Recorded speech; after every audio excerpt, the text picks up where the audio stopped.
The following show is brought to you by the Canuckleheads Broadcasting Company, eh?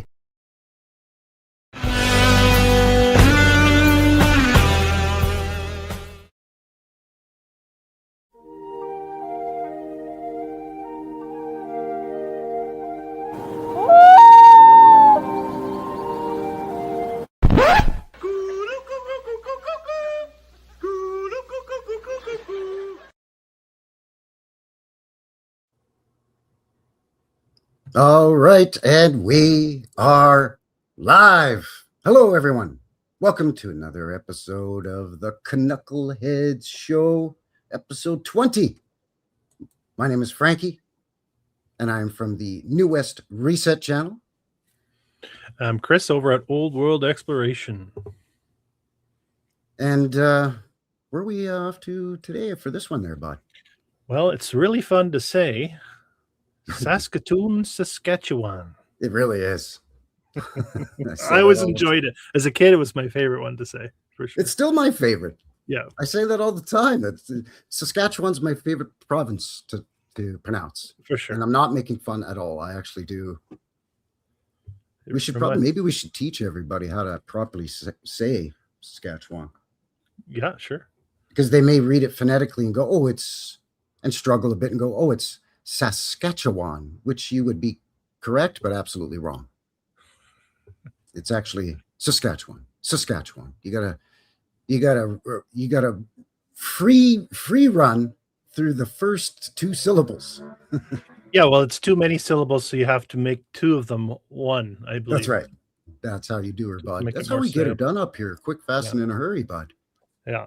And it's not to be confused with the Sasquatch, which some people will quickly look over and say that word. Yeah. Right? Nope. It's not Sasquatch. It's Saskatchewan. Saskatoon, Saskatchewan. Speaking of Saskatoon, the berries are coming into season up here. The Saskatoon berries. Yep. We have them here in Purdy, Alberta, too. Delicious. By the way, I'm coming at you live from Calgary, Alberta, and Chris is my neighbor. Yeah, I'm over in Prince George, British Columbia. And Saskatchewan is the next province over for me. So I'm sandwiched right between Saskatchewan and British Columbia. Yeah, you're in the middle of the sandwich. That's better be meaty and juicy. Well, it's got that Alberta beef there, bud. You know what I'm running back to Saskatoon. Sorry. I'm just thinking, did you ever watch the Super Dave Osborne show? Holy did I ever, bud. What were his straps made of, if you recall? Genuine Saskatchewan sealskin bindings. That's right. It just came to mind.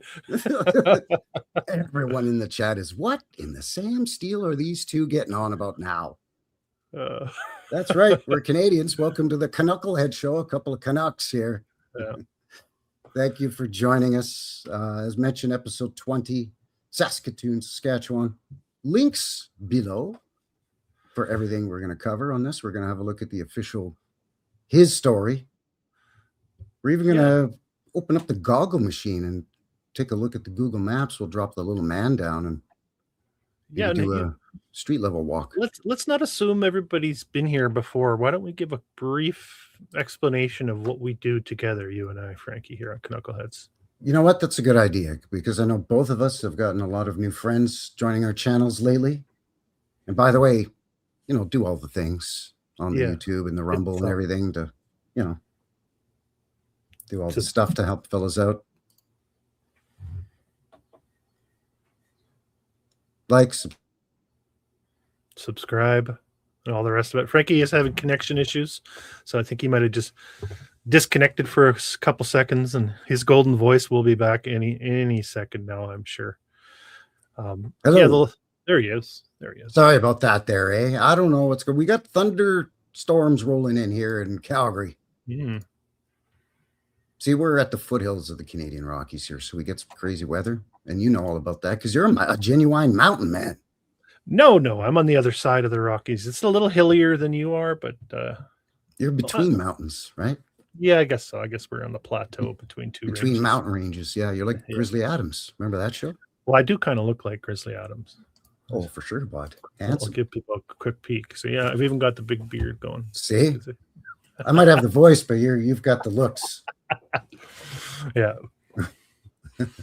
I sure do, Frankie. I sure do. See, I told you, bud. Uh, You know it. Come on, man.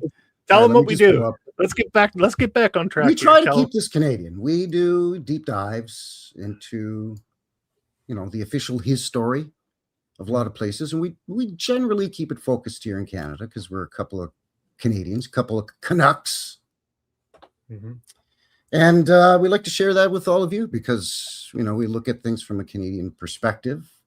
We share a lot of, again, the official his story of all the goofiness that's going on here in Canada, the official narrative. So we tend to bounce around from coast to coast to coast here in Canada, checking stuff out. So let me just pull up here where exactly we're talking about. See what I did? Still hear me okay? Yep. Oh yeah. Keep going. All right. Gonna be totally Smooth paranoid voice. about that now there, bud. That golden voice. So yeah, on the goggle machine. So Chris is over here. I'm over here. Here's Saskatchewan, and Saskatoon is right here. It's a little bit north off the beaten path. Basically, all the capital cities run close to the border. Within a couple 100 miles. Most of Canada's population is within a couple 100 miles of that big border there. So we're looking in this area here, Saskatoon. So the railway had to divert from the main line to go up here.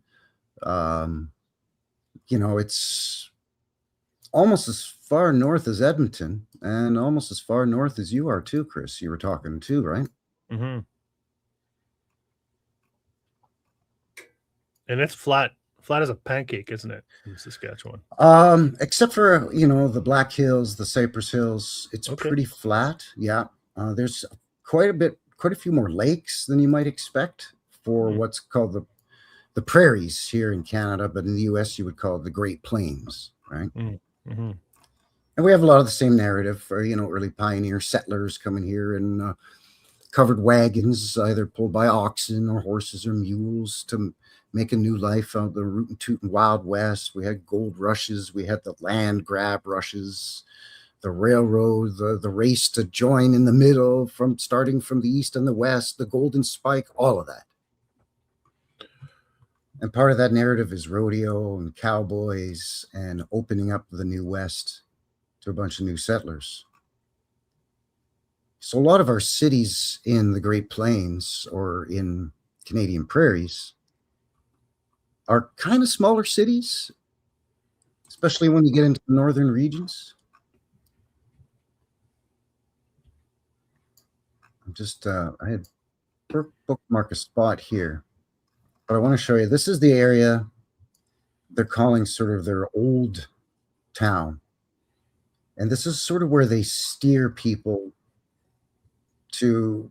Ooh, lots of places to have a drink. Well, of course, you could see all the little bar and restaurant icons pop Yeah. up as I'm coming in, right? Oh, yeah. This is what they say. Hey, if you're going to come to Saskatoon and be a tourist, you could stay in a local hotel that's close by. And here's our little old town, our old, Canadian prairie town, Wild West, little tourist trap destination. And yeah, and I've been to Saskatoon a couple of times. I'm not making fun. I'm just pointing out something that I'm sure is familiar to a lot of us, right? Is that, and of course, you do get a lot of beautiful old buildings, brick, sandstone, limestone. And some of them have some beautiful stacked brickwork, and they're pretty impressive. And this is where they steer you. This is where all the tourists.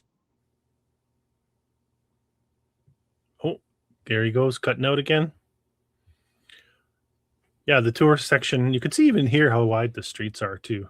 But I'll be showing you guys some older photos of this. Sorry Frank? about that. There you are. Sorry about that, eh? It's the wind is picking up outside, and I know the clouds are rolling in. So yeah, this is where they steer people. Hey, you're gonna come to town. Hey, come have dinner here. It's kind of the trendy part of town, and I get it. I totally get it. But that's what, before we went live, Chris perfectly described as the misdirection, right? The magician's misdirect. Look over here instead of over here. Yeah, they always do that with these. Some places will set up a fort. I think Edmonton's got a fort and log buildings, and they look like crap. It happens everywhere. Yeah.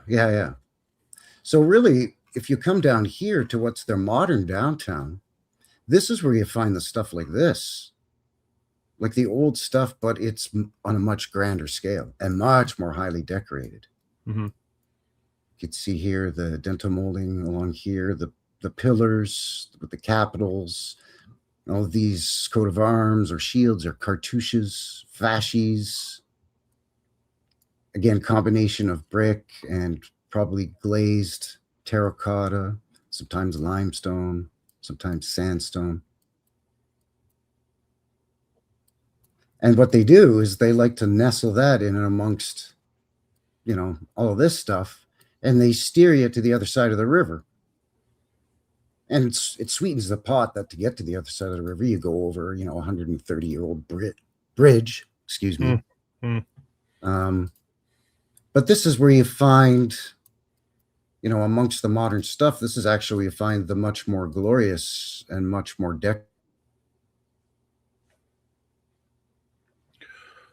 Where did you go, Frankie? Did you actually just head over to Saskatoon in the middle of a live show? You packed your bags and thumbed a ride over to Saskatoon? This is rough, bud. I thought you'd left us. Thought you were headed over to Saskatoon. Like what is this, amateur hour over here? I mean, I know I live out in the dusty old prairies myself in this one-horse town called Calgary, but you can't even give me interwebs for the love of Pete. Jeez. We'll get Cheese and crackers. What's going on here, bud? It's got to be a strong wind to affect your internet, for crying out loud. Oh, prairie wind, probably. Oh, of course. That's got to be what it is, right? It's those strong. Well, it is, all joking aside, it is tornado season, and I do live in Canada's version of Tornado Alley here. So that's not out of the realm of possibility either. Yeah. Frankie struggles with YouTube's. Yeah. And I've been doing live streams for like 5 years, but I still can't quite get her done, bud. Well, the YouTube struggle is real for all sorts of reasons. Let's be honest. Well, yeah, you and I have been. We griped off air about that. Maybe we shouldn't say too much on air in case YouTube comes down heavily on us. No, but I mean, this is something that you and I have struggled with historically with our channels for a while, and we're not like the most outlandish out there. You know what I mean? Yeah. So I mean, who knows?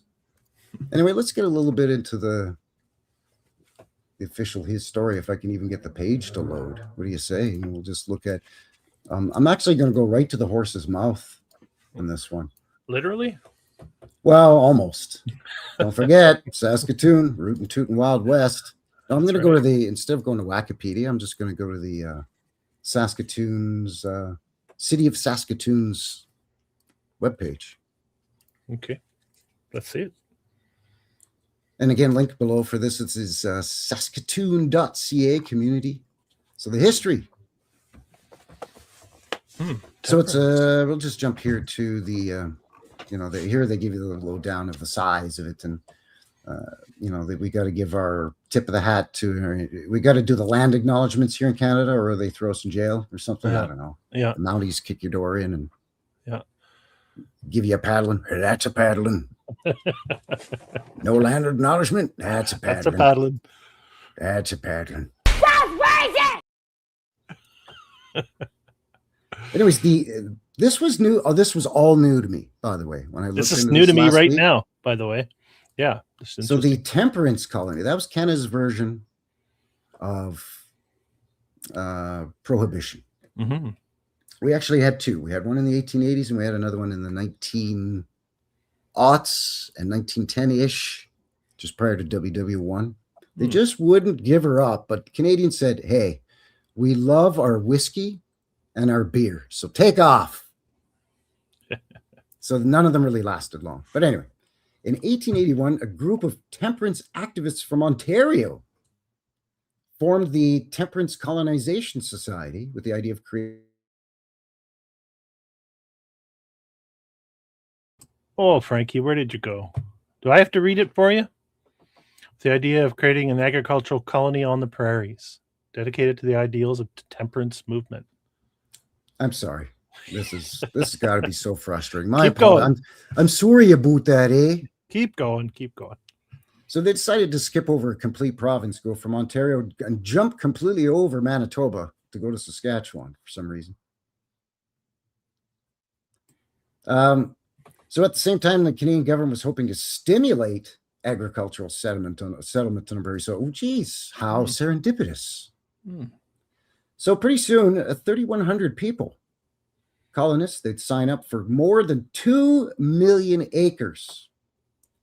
And as of June 1882, John Lake, a Methodist, it's always a minister that leads these things, right? Of course. Turned entrepreneur. Well, way to take that vow of poverty there, Padre. Anyway, he was scouting out possible colony sites along the South Saskatchewan River. That's the third funnest thing to say about Saskatchewan, at the South Saskatchewan River. So as it turned out, the colony's land grant comprised only 313 acres instead of that million, or 2 million, sorry. Gotcha. Could you imagine? We're just gonna heel toe it or horse and wagon it out about 1,000 miles out west. Yeah. To this bald ass dry scrub brush prairie that we ain't never been before. I think it's like 2 weeks to get out there or whatever from Ontario. You promised 2 million, and we get there, you get here's 300,000. Take it or leave it. That's all you're getting. Right? Yep. I'd be so mad. Oh, yeah. I'd get there and I would just be like, what did you say? Anyway, so I guess they did the best they could. So Lake returned the following year to survey the colony. So he just kind of left them there, and I'll come back later and survey it. And it took him a year to come back. Okay, you've been here for a year. Now we'll survey a town for you. Meanwhile, people probably already started, rough roads and building their houses or whatever. And he comes back and surveys it later. Kind of backwards, isn't it? Yeah, as usual. Slowly. There's no railway. The river was too shallow and full of shifting sandbars to use like the steam steamship. Because the railroad had their own fleet of steamships. Actually, all three of the big railroads had their own fleets of paddle boats, steamships, right? Yeah. And then they eventually went from steam to, I think, diesel. But anyway, they couldn't even use those. It was like a terrible place for a settlement because they're just like away from, there's no railroad, and you couldn't really get any steamships in or out of there to put out, I don't know, wheat, barley, coal. It must have been the scenery that it's very picturesque and again, I don't mean to sound like I'm making fun, but Saskatchewan is known for being pretty flat. Yeah. There's all these jokes about how flat Saskatchewan. You can watch your dog run away for like 3 days straight. Saskatchewan, where no man can leap to his death, Yeah. So by 1899, Saskatoon consisted of a few houses on the east side of the river, and on the west side was the station house. So they pulled to Calgary. They built the train station on one side of the river, but everybody had already settled on the other side, and the railroad said, well, F you. We're going to force you to move to this side of the river because this is where we're going to build our train station.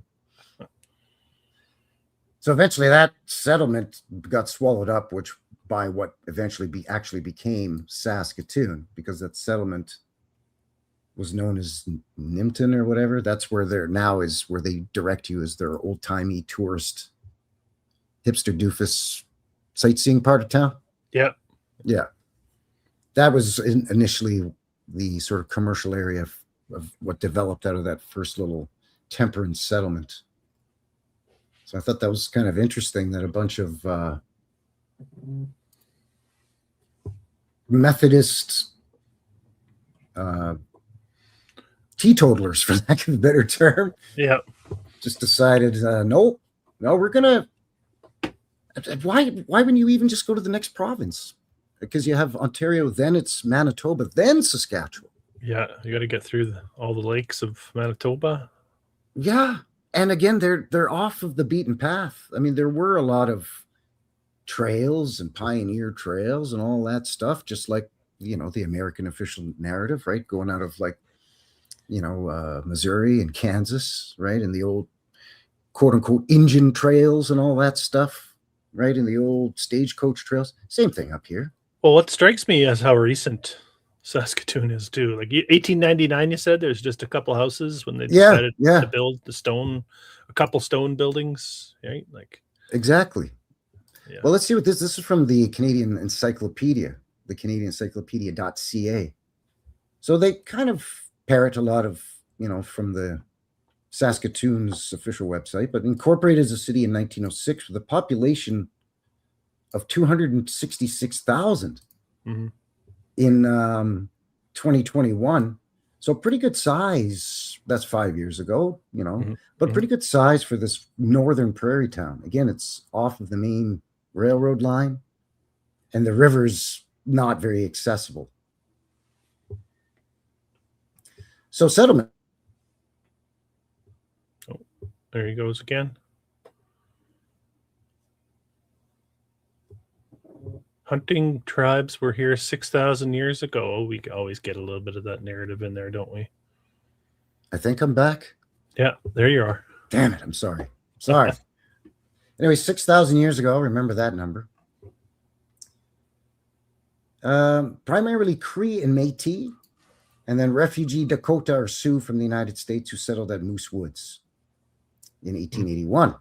In 1882, that survey party by John Lake, there's like he arrived to inspect land granted the temperance colonization of Toronto. Well, so now they're saying specifically Toronto. They just said Ontario earlier. So now we know they've gone from Toronto. So Southern Ontario.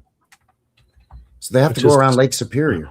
Which is it's like half of Canada going across Ontario. Yeah, it's the biggest one. That's why it's called Superior, right? I mean, it's not a dinky little lake. Yeah. It's a whole day to drive past that, like today. Yeah, weeks. So on the advice of Chief Whitecap of the Dakota Sioux Nation, chose the site of the future city. Hey, you can build here. Why would they just tell them to build there? Didn't they use the land? Maybe it was crappy land. Doesn't make much sense. Aren't we usually told the indigenous people were telling the European settlers, hey, get the hell out of here? Hence all these quote-unquote Indian wars that we had up here. Seems strange, no? Anyways, then they get into a verbal wrestling match about where the origins of the name came from, which is always hilarious to me. So the rail line finally came from Regina to Prince Albert, and then that caused growth because they had a stop in Saskatoon. So that was in, 06. And then they had their post-WW2 boom. Yeah, of as course. per usual, as you would expect, right? And a little bit of a spike also post-WW1 as well.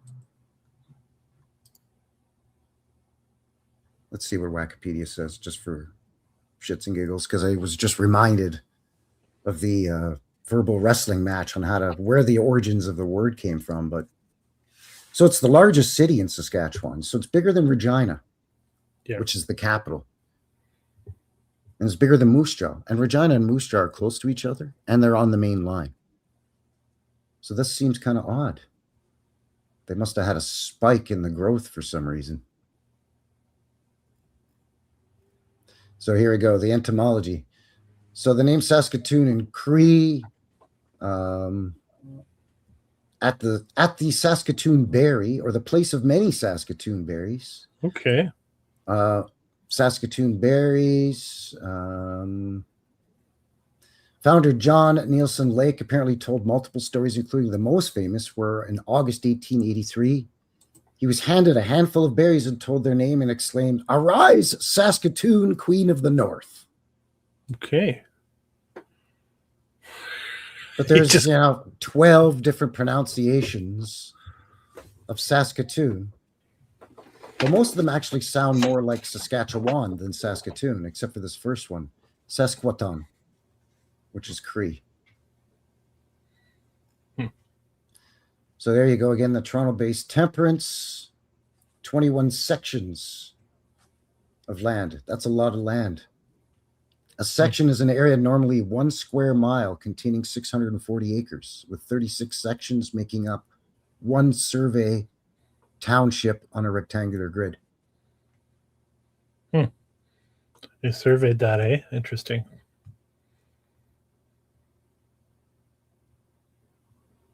Surveyed, then built. It always seems to be the case that these cities get gridded out and then they get developed. Yeah, it's never developed naturally along the natural curves of the river or the landscape, the hills or the wooded areas, or no. Just gridded out, bud. I mean, you would think you would do that for areas later on after, the core of your settlement, early pioneer settlement town has already been established. Surveying is no small feat either, especially back then with the technology they would have had. They had the analog instruments. You'd have to set up your tripod. Not an easy task, and you'd have to know what you're doing. That's for sure. Yeah, exactly. Yeah. So they came out horse-drawn cart, as the railway had not been yet completed to Saskatoon. In 1885, there we go, the Indian Wars, the Northwest Rebellion. So that slowed down some of the growth as well. Are you sharing screen? Are you supposed to be sharing screen right now? Oh, see, when I glitched, it dropped it. Sorry. Sorry. So it wasn't even sharing that whole section, right? So there's what a section is. Okay, yeah. Geez, we're just all over the place tonight. I'm sorry for the technical difficulties. It's not normally like this, people. We usually run a pretty tight ship, which just gives us more wiggle room to have all kinds of jackassery and shenanigans coming from our end as opposed to from technical stuff. We'll still add our fair share. Oh, for sure. You know that, eh? Nutana, that was that little village. Nutana. Okay. That's what they called it before Saskatoon. That was the Temperance settlement. Oh, yeah, okay. It was Nutana, yeah. And just to round it off here, we've already found a few sort of dodgy things in the official narrative. By the way, nothing big with Great Fires. No. Although I did pull a screenshot that I looked up for how many floods they had, and they had some pretty rough floods. But I want you to take note of this. Yes. 1901, 113 people. A decade later, 12,004 people, for an increase of 10,523%. Wow. It's a good thing he surveyed that place before those 10,000 people showed up. And then even in the next decade, no slouch. I mean, it looks piddly by comparison, but it's still 114.5% increase the following decade to 21. Mm-hmm. Wow. When I saw this, I'm like, what are we talking about here? That jumped out at me too when I looked into it. Yeah. You've got to be kidding me. I don't believe you.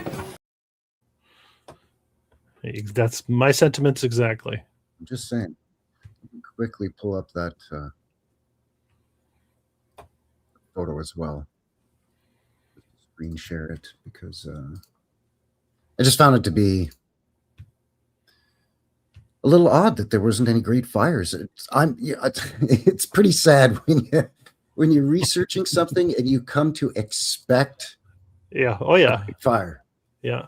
Right? Hopefully you can see that okay. But flooding is a thing. Mm-hmm. Which is strange because they said that the South Saskatchewan River is quite shallow. So you would think it wouldn't be one of those big rushing rivers that has a tendency to flood, but maybe it's the opposite. Maybe because it's shallow, it floods more easily. I don't know. But they had one in 1887, 1904, 1908, 1925. These are all just like the bad ones, where like bridges are washed away and buildings are destroyed. And we often talk about earthquakes and great fires as being opportunities to do sort of a mini, localized, regional, small reset. you can knock down a couple of buildings that are hard to explain, and then you just say, oh, it was because of the fire or because of the earthquake or whatever. But I think floods are the same thing. And a lot of folks that live in and around major rivers could probably attest to that. I know a lot of our subscribers are Americans. So if you live close to the Ohio River or the Mississippi River or, any one of these major rivers that have a tendency to flood, right? Some of these floods are reported to be 20, 25, 30 feet deep. We get those up in the Canadian prairies as well, Yeah, and those floods are a great reason to slap a date on a building saying, okay, well, this one was built the year after that flood, the Great Flood. It's just like a fire. Pinky Sue says, we have gooseberries up north, raspberries, strawberries. Yeah. We get wild raspberries. We get Saskatoons. Yeah. Wild strawberries are hard to find here, but you can. What about you guys, Chris? Yeah, similar. It's a lot of berry chat going on there. It must be the Saskatoon thing that to kick that Oh, off. people love them. There's pretty, you know what? The darker the berry, the sweeter the juice. Yeah. Which you can apply to other things too. But it's true when it comes to berries, because I find blackberries when they're ripe are the sweetest berries. And Saskatoons are probably the second sweetest. They're delicious. Yeah. No blackberries this far north, but we get a lot of wild blueberries and lots of Saskatoons, wild strawberries, raspberries. Yeah. I haven't been able to find any. We just get the wild raspberries and a few strawberries and Saskatoons. We also get something called the Haskap berry. You heard of that one? The Haskap berry? Yeah. It's no. We have gooseberries here too. You must have gooseberries. Yeah, we have gooseberries as well. They're a little bit tart, but the Haskap is like an oblong blueberry. It's not bad. Oh no, we don't have those, but I think we had those out east actually in Quebec. I think could be maybe. Yeah. Now, it is berry season coming up here too, so we usually go out a few times and we'll go pick a few buckets full. And a few times over in the past, my wife and I have made some Saskatoon berry wine, which is quite nice, actually. Oh, absolutely. Yeah, my granddad used to make what he called wine or brandy, but it wasn't. It was really moonshine. But he used to make it out of stuff like rhubarb, plums, because he had a small plum orchard and a small apple orchard, but also the wild strawberries mixed with garden-grown strawberries. He'd make quote-unquote wine out of that. Same wild with strawberries, delicious. Wild strawberries are a delicacy, and they're very, very nice if you can find a patch. They're very sweet, and they're nice. Yeah, absolutely. And they're tiny, but they have 10 times the flavor of a store-bought strawberry, even if you're buying from a farmer's market, really.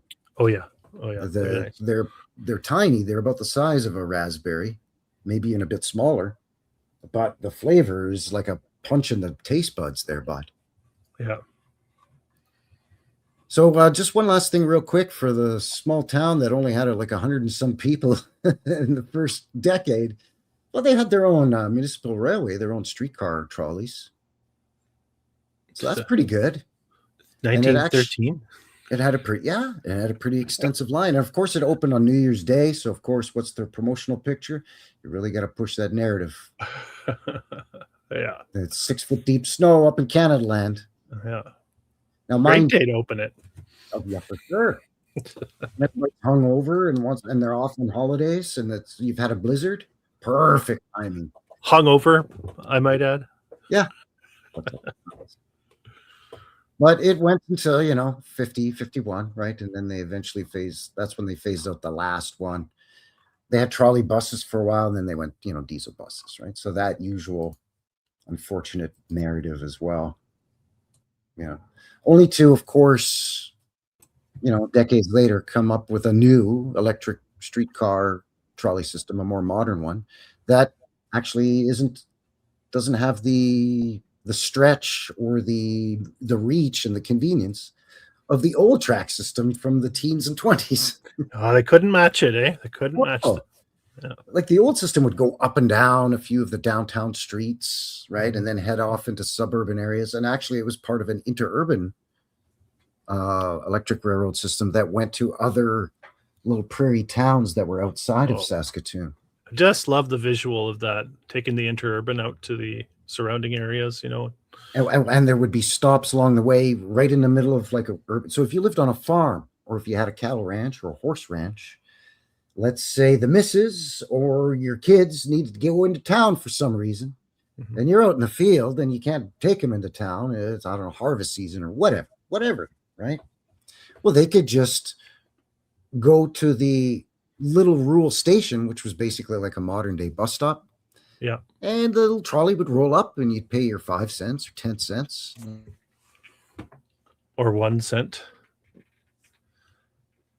Yeah, I've got quite a few visuals of the trolley cars we're going to be looking at in my presentation, just to really hammer home the point how prominent this mode of transportation was, even in old Saskatoon, where there was nobody at the turn of the century, essentially.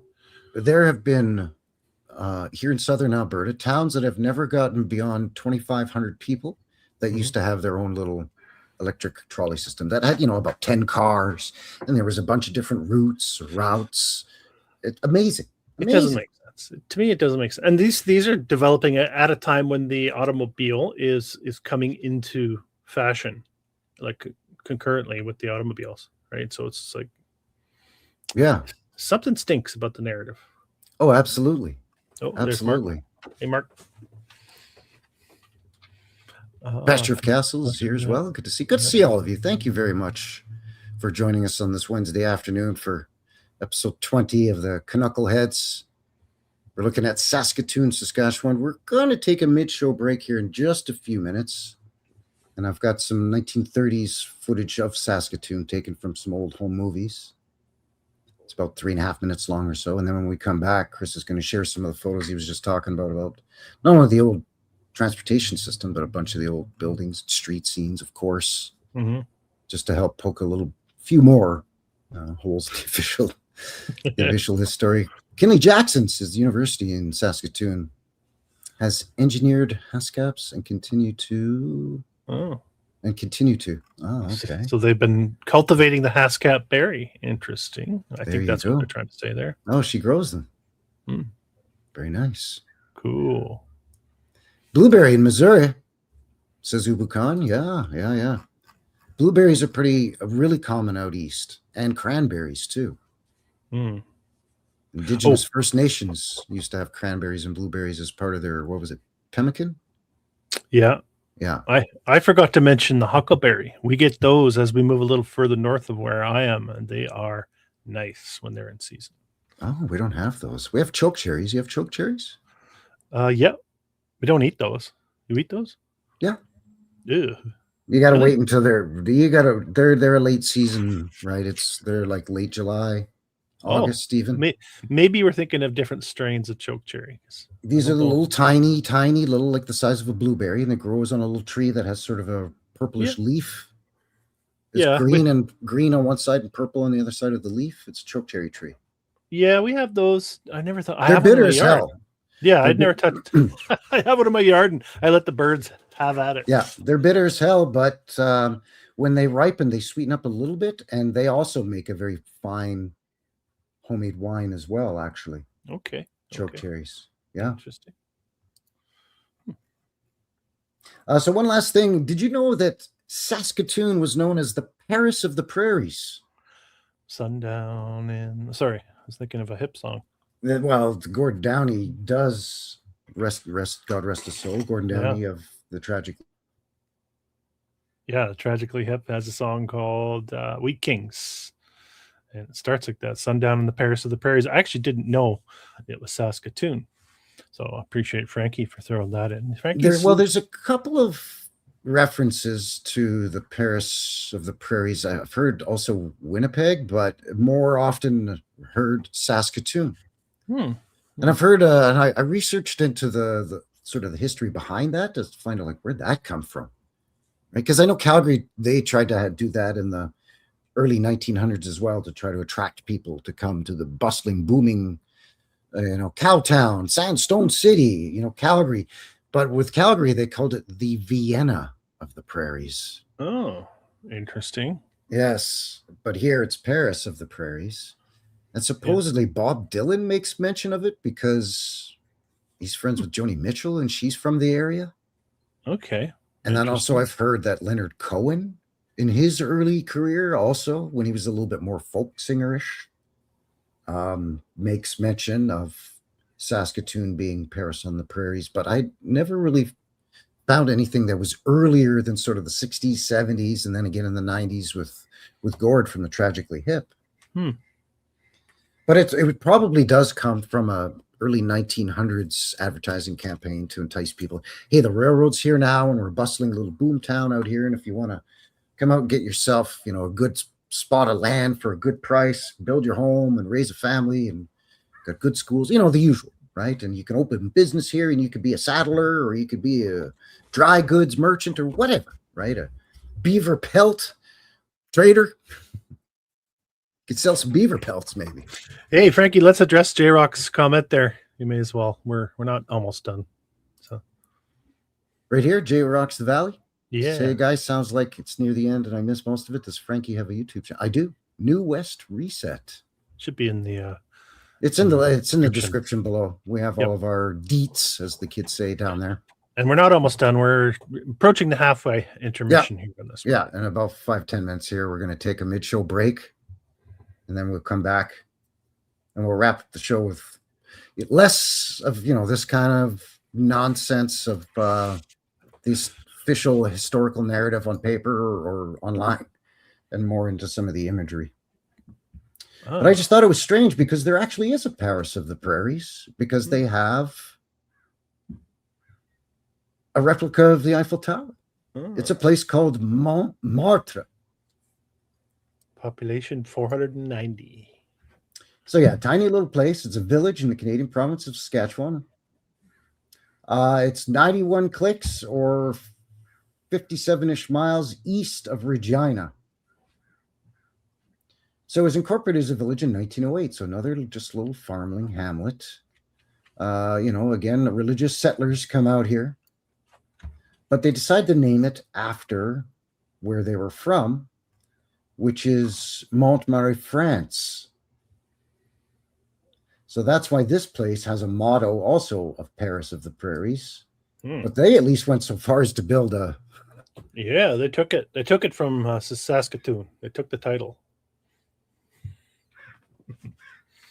There actually is, you know, this Montmartre, and it's now a district of Paris, France, but it used to be sort of a hill, and it was a sort of a separate little area that was created by the Jesuits. Ooh, lovely. So take that for, you know, what you will, if you will.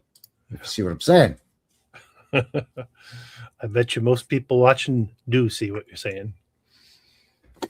Well, yeah, you do the Robert De Niro. You got to say it 3 times. See what I'm saying? See what I'm saying? You see what I'm saying? Yeah, I see what you're saying. What are you asking me for, bud? I heard you the first time there, eh? Yeah. Jeez, bud. Reel it in a bit there, eh? So I hope everybody's enjoying the show, learning a little bit about Saskatoon, Saskatchewan.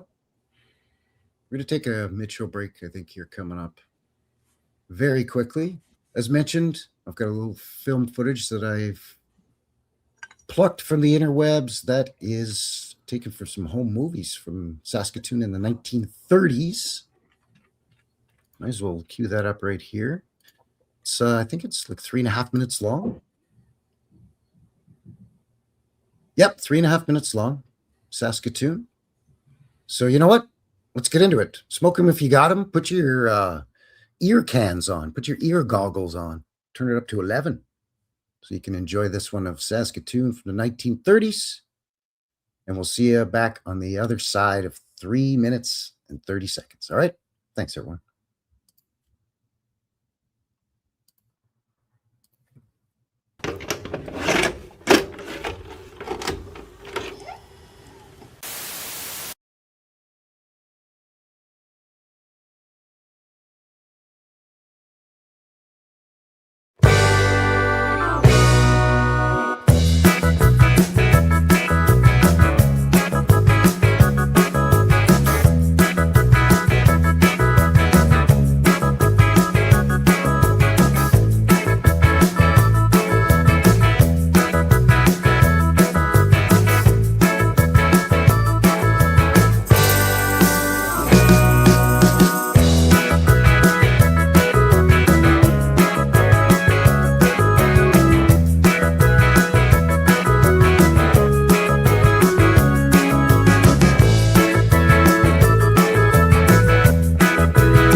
All right, and we are back. Welcome back, everyone. My name is Frankie. I'm from the New West Reset channel.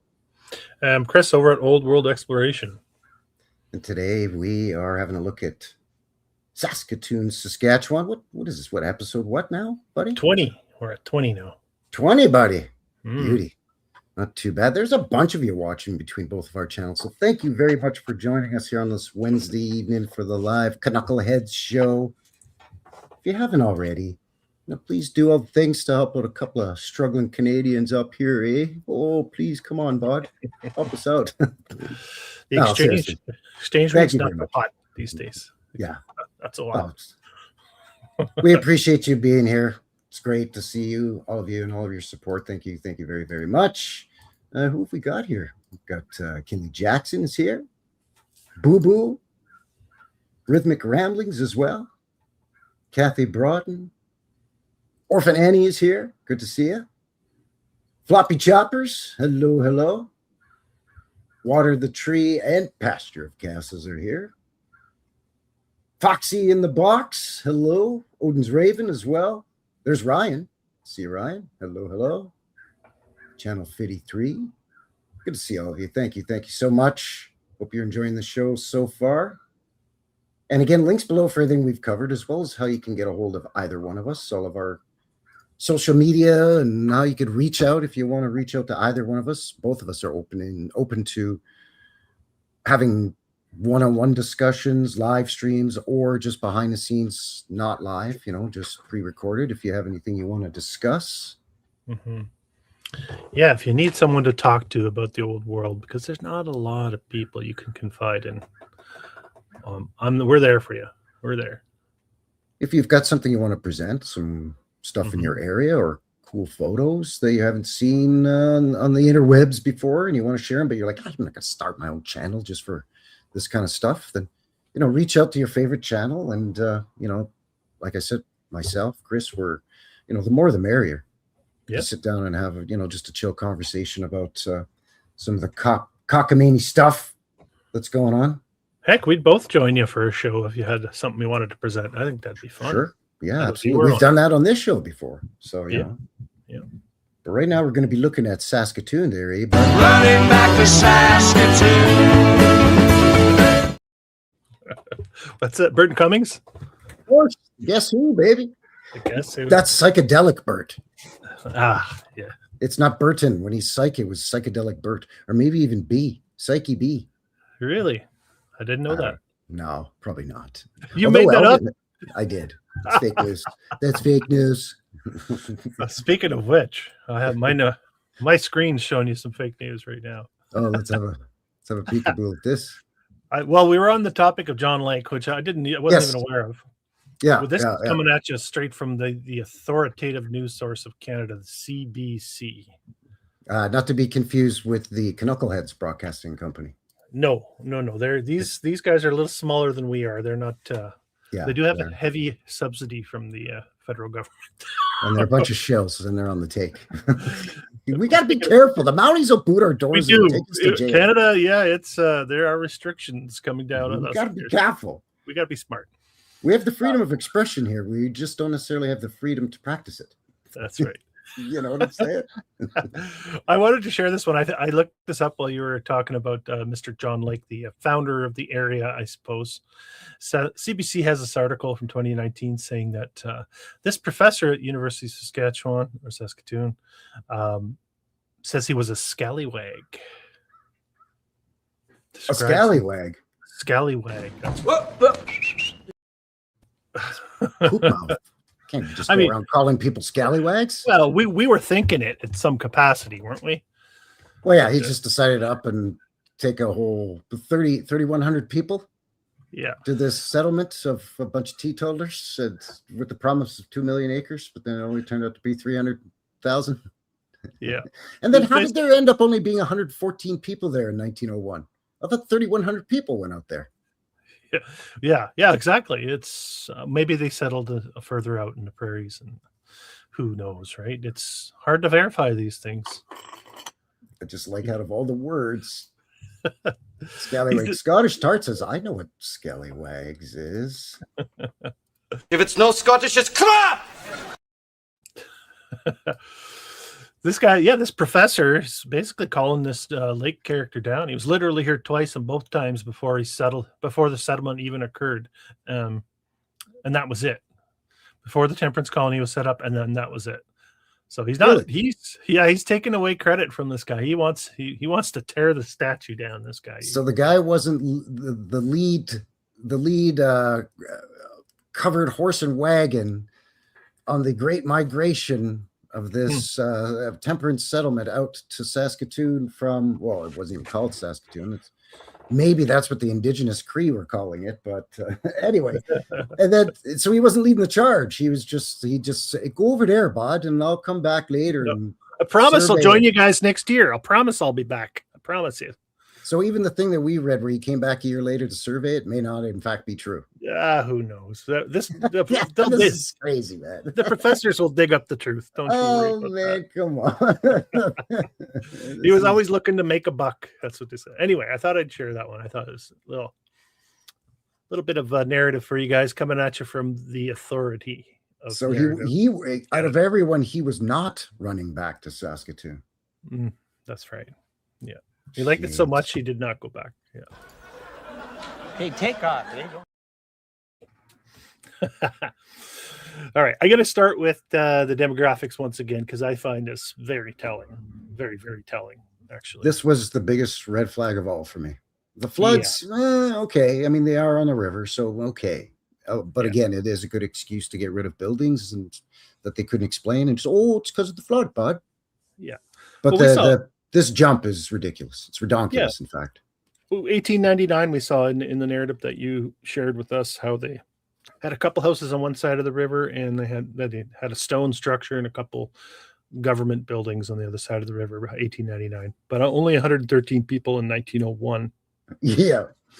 So this looks like seeding of a town to me. I mean, I don't know. Well, in 10 years, when you make that big of a jump from and again, 3,100 people supposedly made that initial trek out there.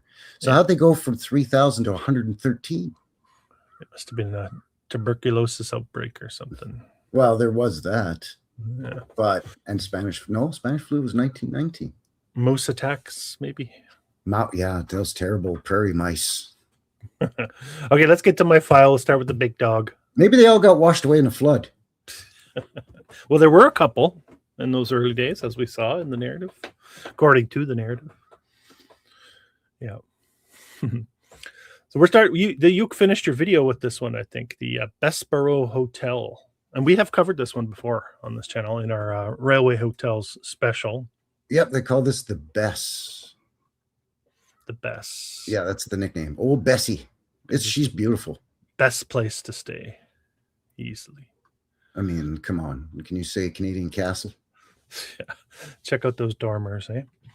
Here's a little bit of narrative. It was interesting because, let me just, I snipped this, did a little search on the Grok and try to get some backstory. And so we got a 2-year construction period for this one. What? Yeah. 1930 to 32, they banged this thing off.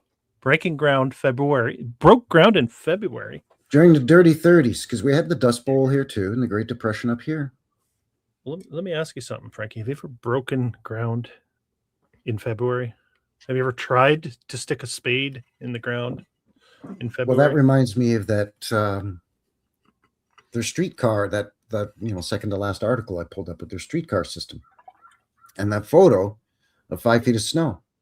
Mm-hmm. Now, you have to remember that a lot of people have a misconception that Canada is like that all the time, even still. Like we get a lot of snow and it's always cold up here. But no, we do have 4 seasons. We do have hot summers, and depending where you are in Canada, there are parts of southwestern British Columbia that rarely get snow and rarely goes below 0 Celsius. Mm-hmm. Very, very rarely. But then you have other parts of Canada that get a lot of snow, like in and around the Great Lakes, of course, and out in the east, especially Newfoundland. Those poor buggers get bombarded by. Mm-hmm. Oh, for sure, that boy, we just going to come right down to the snow on there, by. 10, 30 feet, no problem there. But anyway, Saskatchewan, and especially northern Saskatchewan or north central, like Saskatoon, they do have long, cold winters. The prairies, again, it's pretty flat-ish, so it's windy. They get a lot of blizzards. So you got to figure, to your point of February, the ground's already frozen solid because it's starting to get cold in October. Yeah. Usually Middle to the end of October, you've already had frost. You may have already had snow. So you're not getting spring until May. Like April, probably not. Yeah. It's going to be more like May. Yeah. The climate's probably similar to where I'm here, and you don't break ground on a new build until April, May for sure. And yeah. Otherwise, it's coming up in chunks if it's coming up at all. Yeah. It's still frozen, or everything is thawing out from the ice and snow. And then it's a mud pit. It's just a big mucky mess. Yeah, exactly. So you basically have May or June till middle of October at best to, dig foundations and do all your exterior work. Once your walls are up and you got a roof on the place, then you can start doing your year-round construction so you can heat the inside of the place or whatever. But until then, you've got like maybe 4 or 5 months if you're lucky. Yeah. Depending. So these guys, they pulled it off in 2 years, largely completed by 1932. They don't say the month, which is interesting, but it stood empty for several years because of the Great Depression. So they built it, and that didn't stop them. The Great Depression didn't stop them from building it, but it stopped them from using it. And the Dust Bowl. We had the Dust Bowl here too, apparently. Yeah. Opened in 1935, apparently. So wait, they were done by 32, but because of the Depression, it sat empty basically for 3 years? That's right. And maybe what did they have, like a skeleton crew just sort of doing basic maintenance until they opened and keeping an eye on the place? Was it like a, The Shining with Jack Nicholson situation? What was going on? Seems a bit creepy. Imagine 3 years of just sitting there. And yeah, she's done, but you can't use her yet, bud. Yeah. Why not? It's finished. Yeah. Oh yeah, she's done. Well, can we get in and get a room? No, not at all. And they'd been wanting to make money during the Great Depression, so they would open their doors and get whatever potential lodgers, hotel guests they could. Right. This is not a large city by any means. Even at this point, we're looking at 40,000 people. Well, this place is 10 times too big for. Way too big. 40,000 people. 2 years? You're going to put that up in 2 years? Come on. And it's not the only railroad hotel. This is just the Canadian National. Yeah. Well, this is one of my favorite construction photos of all time, actually, in this research. I love this one. I'm not buying it. I don't know. It's just. It looks like it's just the front. Made of steel. Where are the sides and the back? Like there's no depth. 1 out of 4 walls is erected. You make a good point. There's no depth to this at all. Very strange. Has always stood out to me as a fake, this one. I mean, they're trying to show you that there's a couple people in there. Who knows? But I don't know. And riddle me this, okay? I'm asking you this because I know a little bit about railroads, okay? A lot of my family's worked for CP and still does. I have a couple of cousins that still do. Mm-hmm. So this is, what year is this? The 30s, right? Yeah, 31, let's say. And it's a railroad hotel. 30. Yeah. And I know for a fact that many large construction projects like this, the construction company would have the railroad build a temporary track to the site from the main line or a branch line to the site to deliver a lot of the construction materials, especially in 1900 onward. And with it being a railway hotel, that's even more likely. But why do they have the primitive freaking 2 steps away from a caveman, old-timey hoists up on the top of this thing instead of using steam cranes that the railroads had since the 1880s? You used hoists plural. There's only one up there. Oh yeah, sorry, hoist. Only one. One primitive wooden hoist with cables and pulleys. Yeah. And what's the power source of that thing? I don't see an engine. I don't see a winch. Is Who it knows? just a crank hoist? Because if it's a hand cranked hoist, there's no way guys are hauling up steel or iron girders with that hoist. Especially with, again, the railroad has. Yeah. One of my favorite construction photos that I've ever come across, for sure. And there's problems with this photograph, and I've shared this on my X account, and I've had locals say, "Oh no, for sure." There's another construction photo there. And make of that what you will. They still have the hoist in the same spot, which is interesting. Also, It's ridiculous. doesn't look like it's going to be the same building. It doesn't look like it's at the right scale. Actually, this one, when I compare that to this here, Yeah, it doesn't look large enough. There's issues. There are a lot of issues here. So I don't know. I just have trouble buying it. I see what you're saying. Yeah, it looks strange. So I don't know. There's something weird about that whole period of time between the two Great Wars. There's another one. But here it is in the modern day as it stands. Highly presentable, beautiful structure. Oh, geez, a beauty. I mean, again, we're not making fun of Saskatoon. And if you're a local, please chime in, give your 2 cents, and let us know what's going on here in Saskatoon. What you've heard about some of the official narratives of these buildings. And yeah, we're not taking away from this thing. It's a beauty for sure. I've seen it in real life. Yeah. I just think there's more history here than they're telling us. That's the gist of my angle, personally.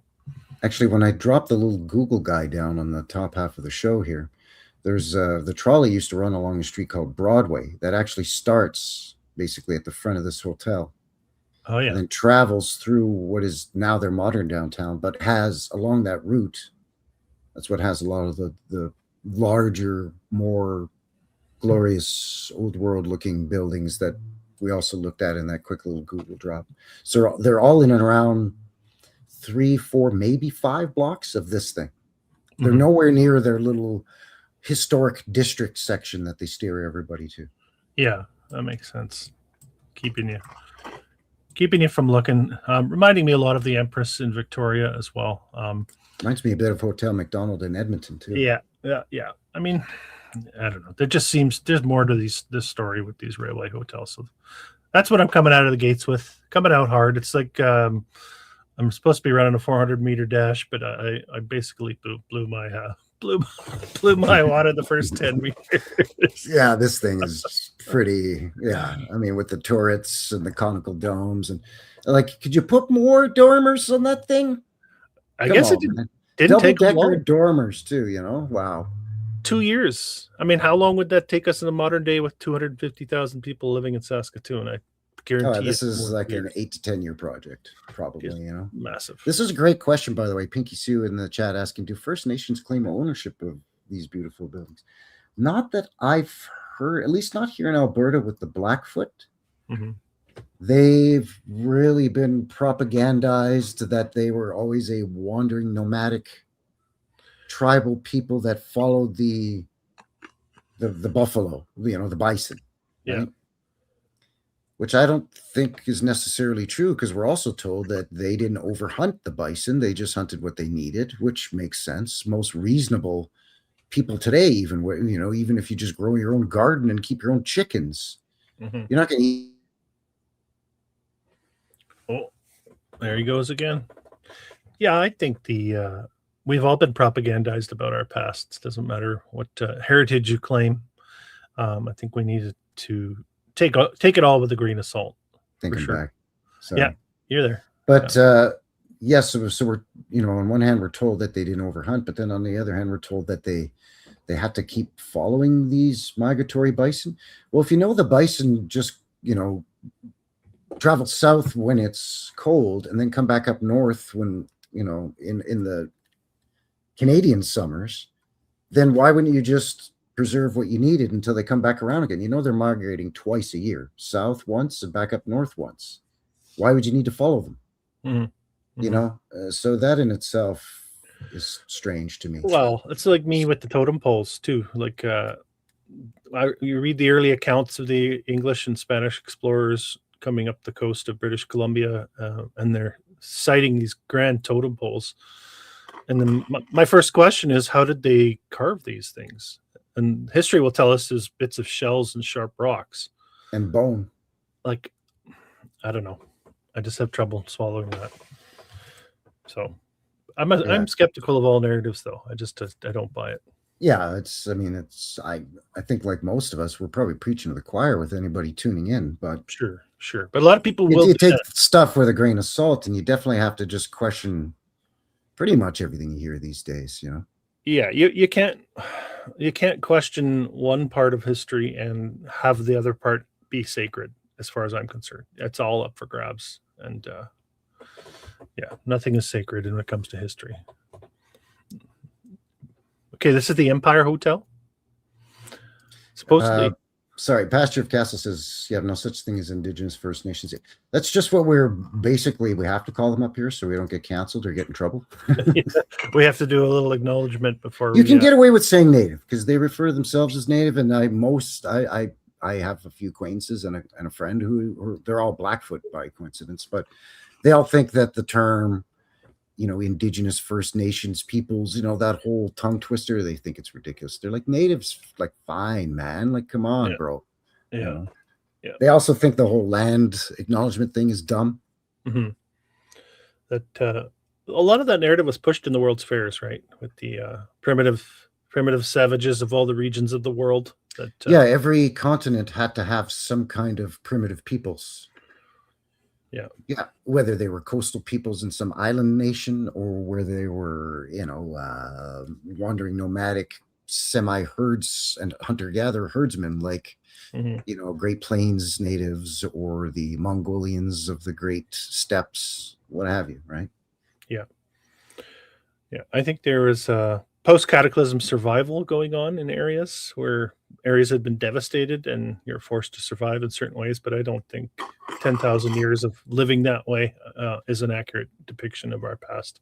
No, I think that after the last cataclysm, that's what we now call the native peoples, the Native Americans, let's say, for lack of a better term, they didn't live pre-reset or pre-cataclysm the way they lived afterwards. It was afterwards that they were sort of, like you said, forced to wander and live off the land and basically go into survival mode.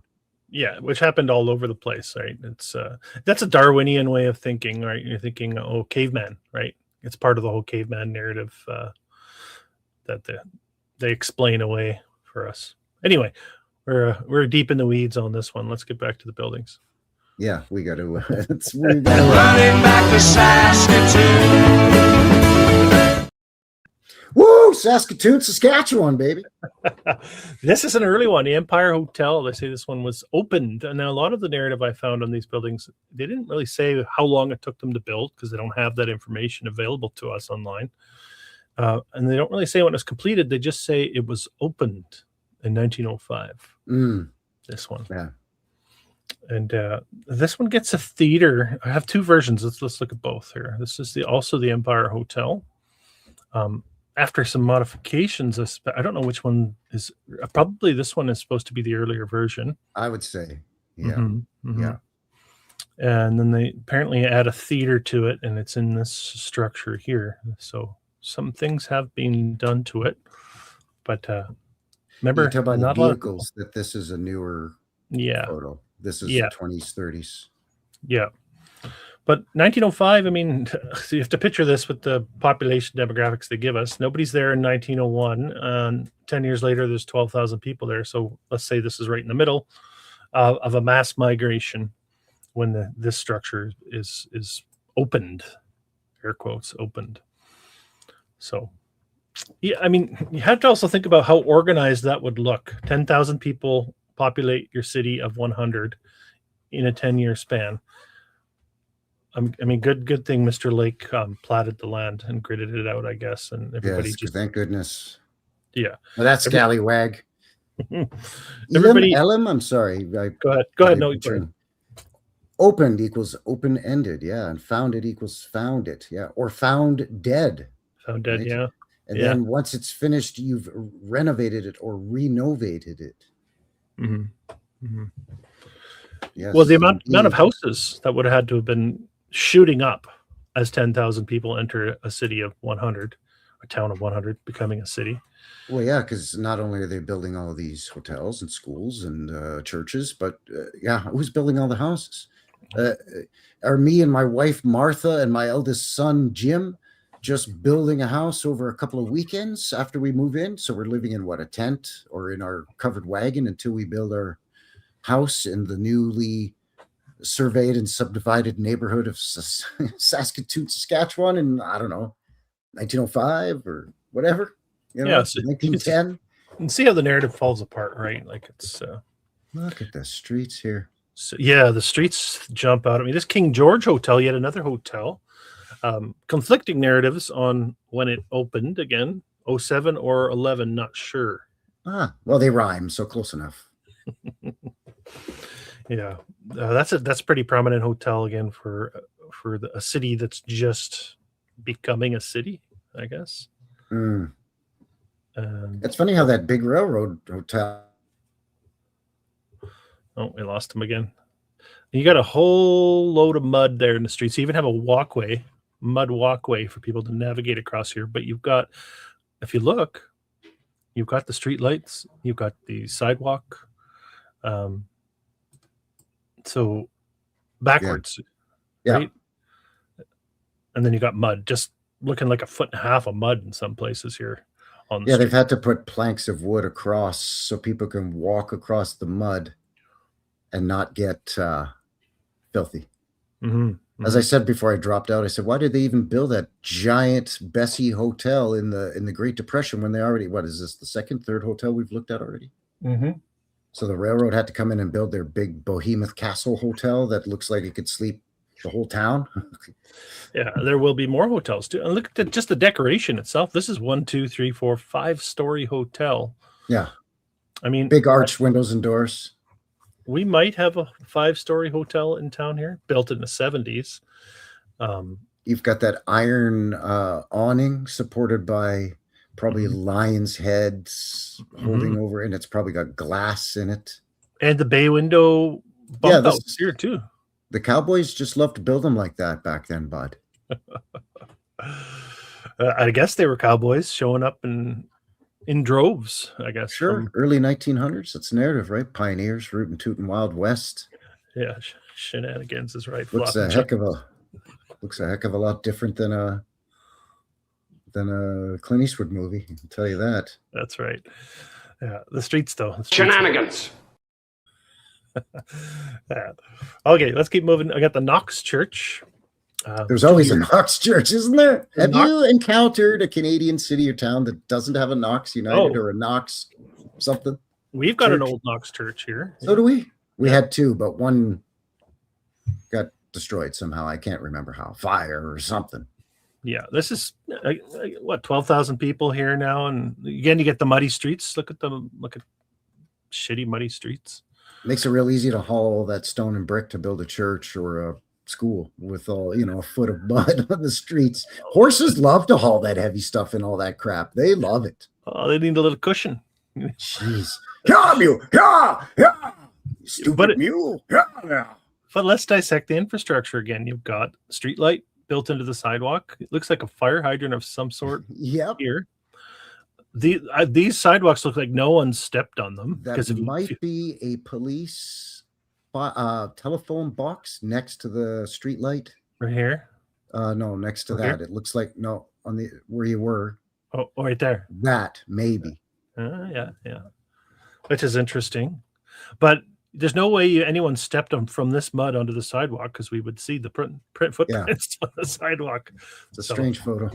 Suspicious photo for sure. Large building, very large building for such an early time period. You've even got one in the background here. Oh yeah. So 3 churches within like 2 blocks. Yeah, and there's an example of the houses. Pretty decent looking house too. They weren't throwing them up and living in tents, I guess. Yeah. And even the roof too. The like, why go to all that trouble? We don't go to all that trouble today, and we've got hundreds of thousands of people in these cities now, and we're not putting patterns in the tiling, the slate tiling, or whatever that might have been.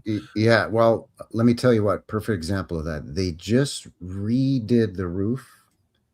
It's slate tile, and they did a repair or replacement. I think they did about a third of it actually. 2 summers ago. St. Mary's Catholic Church here in my neighborhood in St. Alta, supposedly built in the 20s.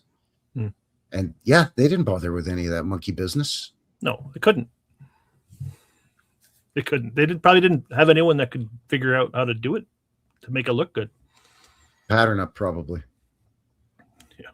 Yeah. So it's just, I mean, yes, they decided to keep with the slate roofing tiles. So, I mean, yes, but not just very bare bones, straight across, all one color. None of that extra little detail at all. Mm-hmm.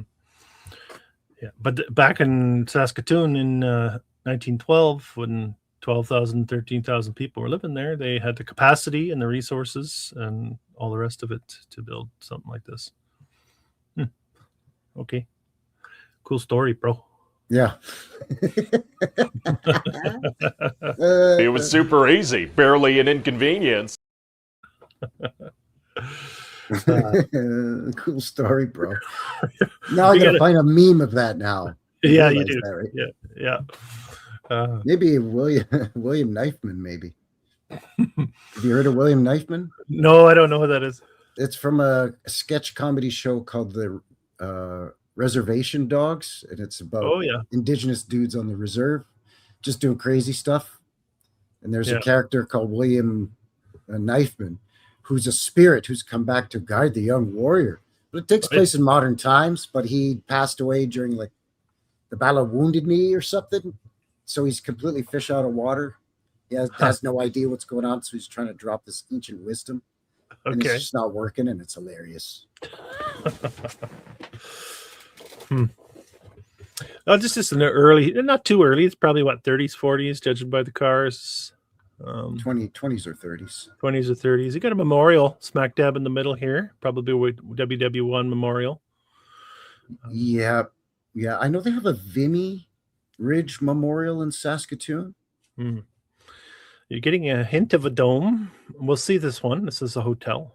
You just see the top of the dome there. Large structure. So look at the brickers over here. Well, 5-story brickers, right? Yeah. Nice mansard roof in the foreground. Anyway, you'll see a few of these street shots from different eras just to add some context. Even this on the two in the foreground there on the right-hand side. They're sort of little shorter 2-3-story ones just on the lower here right-hand side. Yeah. So you've got the portals with the little dormers over them. Because again, that's, why put a square or rectangular window when you could just make it extra hard and put a circular one in? You also have a raised entrance here as well. Something to think about. Very wide streets, though. Mr. Lake made sure the streets were good and wide, knowing that the rail cars would eventually show up. He knew the trolleys would be coming in, and eventually he'd need a 4-lane main street. Yeah, exactly. Did you find that they had the Vimy Memorial, which is a gazebo with a little dome on it near the hotel, the big hotel? I don't think I have that. Do you have that, or?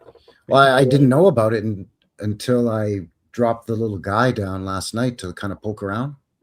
I saw it. I mean, it's nothing super spectacular. It's just a small gazebo, but that's the Vimy Memorial. So I wonder what the one was that was in the middle of the road there. Yeah, that one which is a strange place. So just put it right there, bud, right in the middle of four-way intersection. Well, we've talked about something possibly being a fountain locations, some of these memorials. I betcha. There you go. Yeah. Who knows? That's probably the train station at the end of the street there. Yeah, that's now a shopping center. That's where I started when I dropped the little man down. I started in front of that building. They've brutalized it a bit, but they've kept a lot of it. Sure, yeah, that would be a highlight of the older charm that they would want to feature, I would think. Yeah. We have tubercular sanitarium in Saskatoon. Sanitarium implying. Got somebody from Quebec. Salut, bonjour. Decent sized structure. Don't have a date on this one. So this is just for tuberculosis, though. This isn't a nut house. This is just when you got the coughs. Well, we don't know that. Look up. Well, that's what they're saying, right? That's what they tell us. It's a And big look how big building. it is. It is big. It's That big. many people had the consumption or the TB? Come on, man. In Saskatoon. Or even in all of Saskatchewan. In the 1900s. It had to be, right? Because nothing The was going on. entire province, and depending on what year this is, Saskatchewan might not even be a province yet because it wasn't a province until 1905. So this could be the sanitarium for the entire province, which would have, what, 100,000 people at the most, if you counted every single farmer, rancher, settler, native, man, woman, child. You know what I'm saying? Yep. Maybe a good time for us to throw out what our next topic's going to be. If you're down with that, what do you think? Oh, absolutely. Yeah. Because it's a great idea. I think we're going to do Canadian asylums on our next Canuckleheads. We're going to poke around a bit. Episode 21 is going to be about, the loony bins. Loony bins. What they tell us were the loony bins. That's right. Yeah. But probably weren't for the most part. Mm-hmm. Mm-hmm. And there's some. I think that's great. Bangers. I'm excited about that, actually. That's going to be a great topic. And I think everybody, if you're not Canadian or you're kind of new to the official his story of Canadanedia land here, I think you're going to be in for a heck of a surprise. The narrative repeats no matter where you look. This is the old courthouse, 0708. Picturesque little building, that's for sure. Yeah, she's lovely. Very gingerbread-esque, that gingerbreading with the coining design. Yeah, which, I found a lot of that when I did Regina. A lot of the gingerbread look in Regina as well. So it looks a lot like the Carnegie Library here in Calgary, too. Very, very similar. Okay. But also, again, take note of the surroundings. Yeah, there's nothing. It's just muck. I mean, dirt. Yeah. And mud-flooded windows that they've put bars over already at this early stage because maybe those are the holding cells. Yeah, they would probably say that. Yep. Barn here in the background. That looks like a barn. Yeah, that's where we build, Yeah. Decent sized barn. Yeah. Wood frame homes. Sure. I included a couple of these interesting structures, the granaries, very, very large complexes. Robin Hood. So we are probably all familiar with Robin Hood flower. Have a good night, Pastor of Castles. Yeah, thank you. Appreciate it. Thank you. Yeah, this thing is a behemoth. Look at that. Robin Hood was a big thing in the prairies, man. Yeah. And still quite prominent. Robin Hood flower. Oh, yeah, for sure. Calgary had a huge one here, too, that they eventually destroyed and then pulverized the brick and the stone and scattered it over. Well, I don't want to get too into it because I'm going to do a deep dive video about it, but they scattered it over an area of the city that I'm actually going to go and poke around in. At least that's what they say. Yeah. They transported all the rubble by rail and they dumped it and scattered it in a certain spot here in Calgary. And I was like, wait, what? Why? Phil. Here's another one. Quaker Oats Mill. Looking like several generations of builds going on here. You can see probably the newer. Yep. 2-story gable, stick framed, and then the old. Very reminiscent of breweries too, where it's multiple builds on top of builds, or buildings that used to be separate are connected by new additions connecting them. Wings and so on being added. Yep. We're going to see. It didn't start off as a Quaker Oats mill. Come on, let's face it. Yeah, we're looking at a repurposing of previous structures. I think so. Yeah. There is a brewery coming, by the way. So keep going here. Odin's Raven says huge one in Vancouver also. Yeah, I'm not surprised. A major port city? Yeah.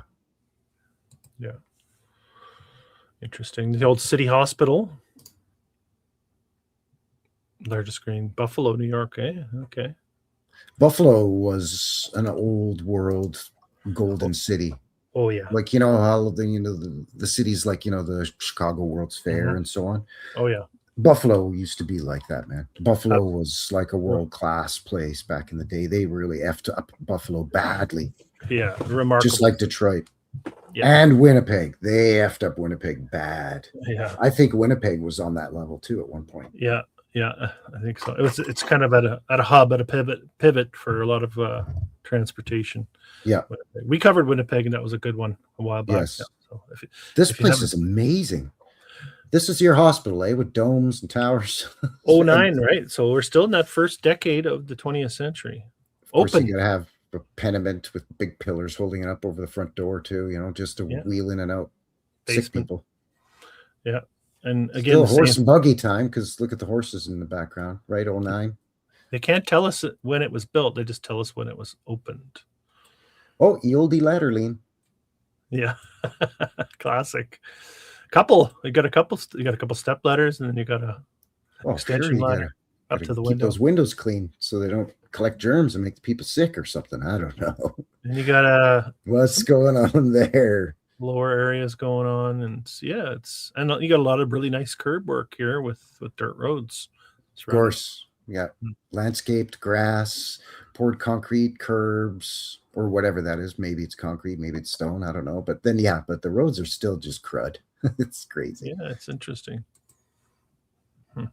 Look at that. Yeah, the nice looking street scene. This is early. This has to be early. And 21st Street was the trolley eventually. That's one of the main streets that it snaked up and down through this is their oldie downtown, which is not the tourist trap part on the other side of the river. This is like the legit downtown today, even still. Yeah, you got a Canadian Bank of Commerce here. Of course. This is, I believe, the Empire Hotel, which we'll look at again with the nice looking turret dome on the corner. And I love the juxtaposition of it. There just happens to be a horse and buggy trotting by with all this in the background too. Front and center, the cowboy hats. Get the cowboy hats. Yeah. Real narrative seating there, eh? With that out front. Yeah. And official photos too, right? These usually are. Yeah, this may have been prepped for a postcard. Yeah. I would suggest. Yeah, interesting. And of course, like shitty power poles, of course. Yeah. Another one opened in 09, the Nutana Collegiate building, I suppose. One of the buildings of the Nutana Collegiate. I imagine it's part of the university at this point in time. If it still stands, I don't have that information, but yeah, because that's on the other side of the river. So that would have been part of what they're saying was close to the site of the original pioneer temperance movement settlement. Yeah, decent looking structure for sure. It's showing beautiful. The hallmarks of again, not basic in any way. This is everything is just overcomplicated in the build process. And it's almost become a joke at this point. The Canadian, you can almost guarantee any larger official building, school or what have you, government building is going to have a mansard roof, and it's going to be blue or green. Probably green. Yeah. Ooh, what do we have here? I appreciate that, Boo Boo. Thank you very much, Boo Boo. Have yourself a great night. You know what, Chris? I'm going to quickly jump out and try to jump back in, see if that helps. Sure. I'll just keep going. Yeah, I'll be right back. Okay. You guys can read this at the bottom. We've got the Secret Society Fellows seeing how important it is to build their central location, their temple, as it were.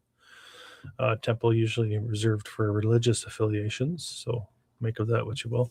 1911 with a question mark, because they don't really tell us exactly when. Again, they can't pinpoint. So this is another telltale sign. We go back to the early stages of the town, and they just can't really tell us when these were built. or how long they took. There just doesn't seem to be much of a record of any of this, at least not for us internet pokers arounders. I guess they could hand wave it away and say, well, it was during that big boom, so a lot of the records were lost, or we couldn't keep track because we were growing so fast. Plus, we had a couple of floods. You know what I mean? Okay. I was going to say those floods must have washed away a lot of the records. The city records. Which but we saw how in a lot of those articles we looked at online at the top half of the show that they get, it's that same old story. They get really detailed about some stuff, and then other stuff is so vague. And it seems like it would be the more important stuff is always the more vague stuff. Yeah. Yep. Way too much detail on Mr. Lake and his whatever, right? And yeah. And again, it's that magician's, hand waving, misdirection. Yeah. Classic. Just got to look at the streetcars along the river's edge here. That's a nice shot, actually. I like that. Mm-hmm. I'm a sucker for trains and trolleys, though. Yeah, it's well, I mean, there's kind of a romantic vision attached to that whole mode of transportation. I think there's a reason why, And again, they're building all this infrastructure at a time when this infrastructure in other places is fading off. We're being told, right? It's like they're late to the party and they hurry to get all of this rail car infrastructure in place, and then it's just gone in a couple decades. Yeah. Yeah, they were a decade behind Calgary, and Calgary's way further west than Saskatoon. Yeah.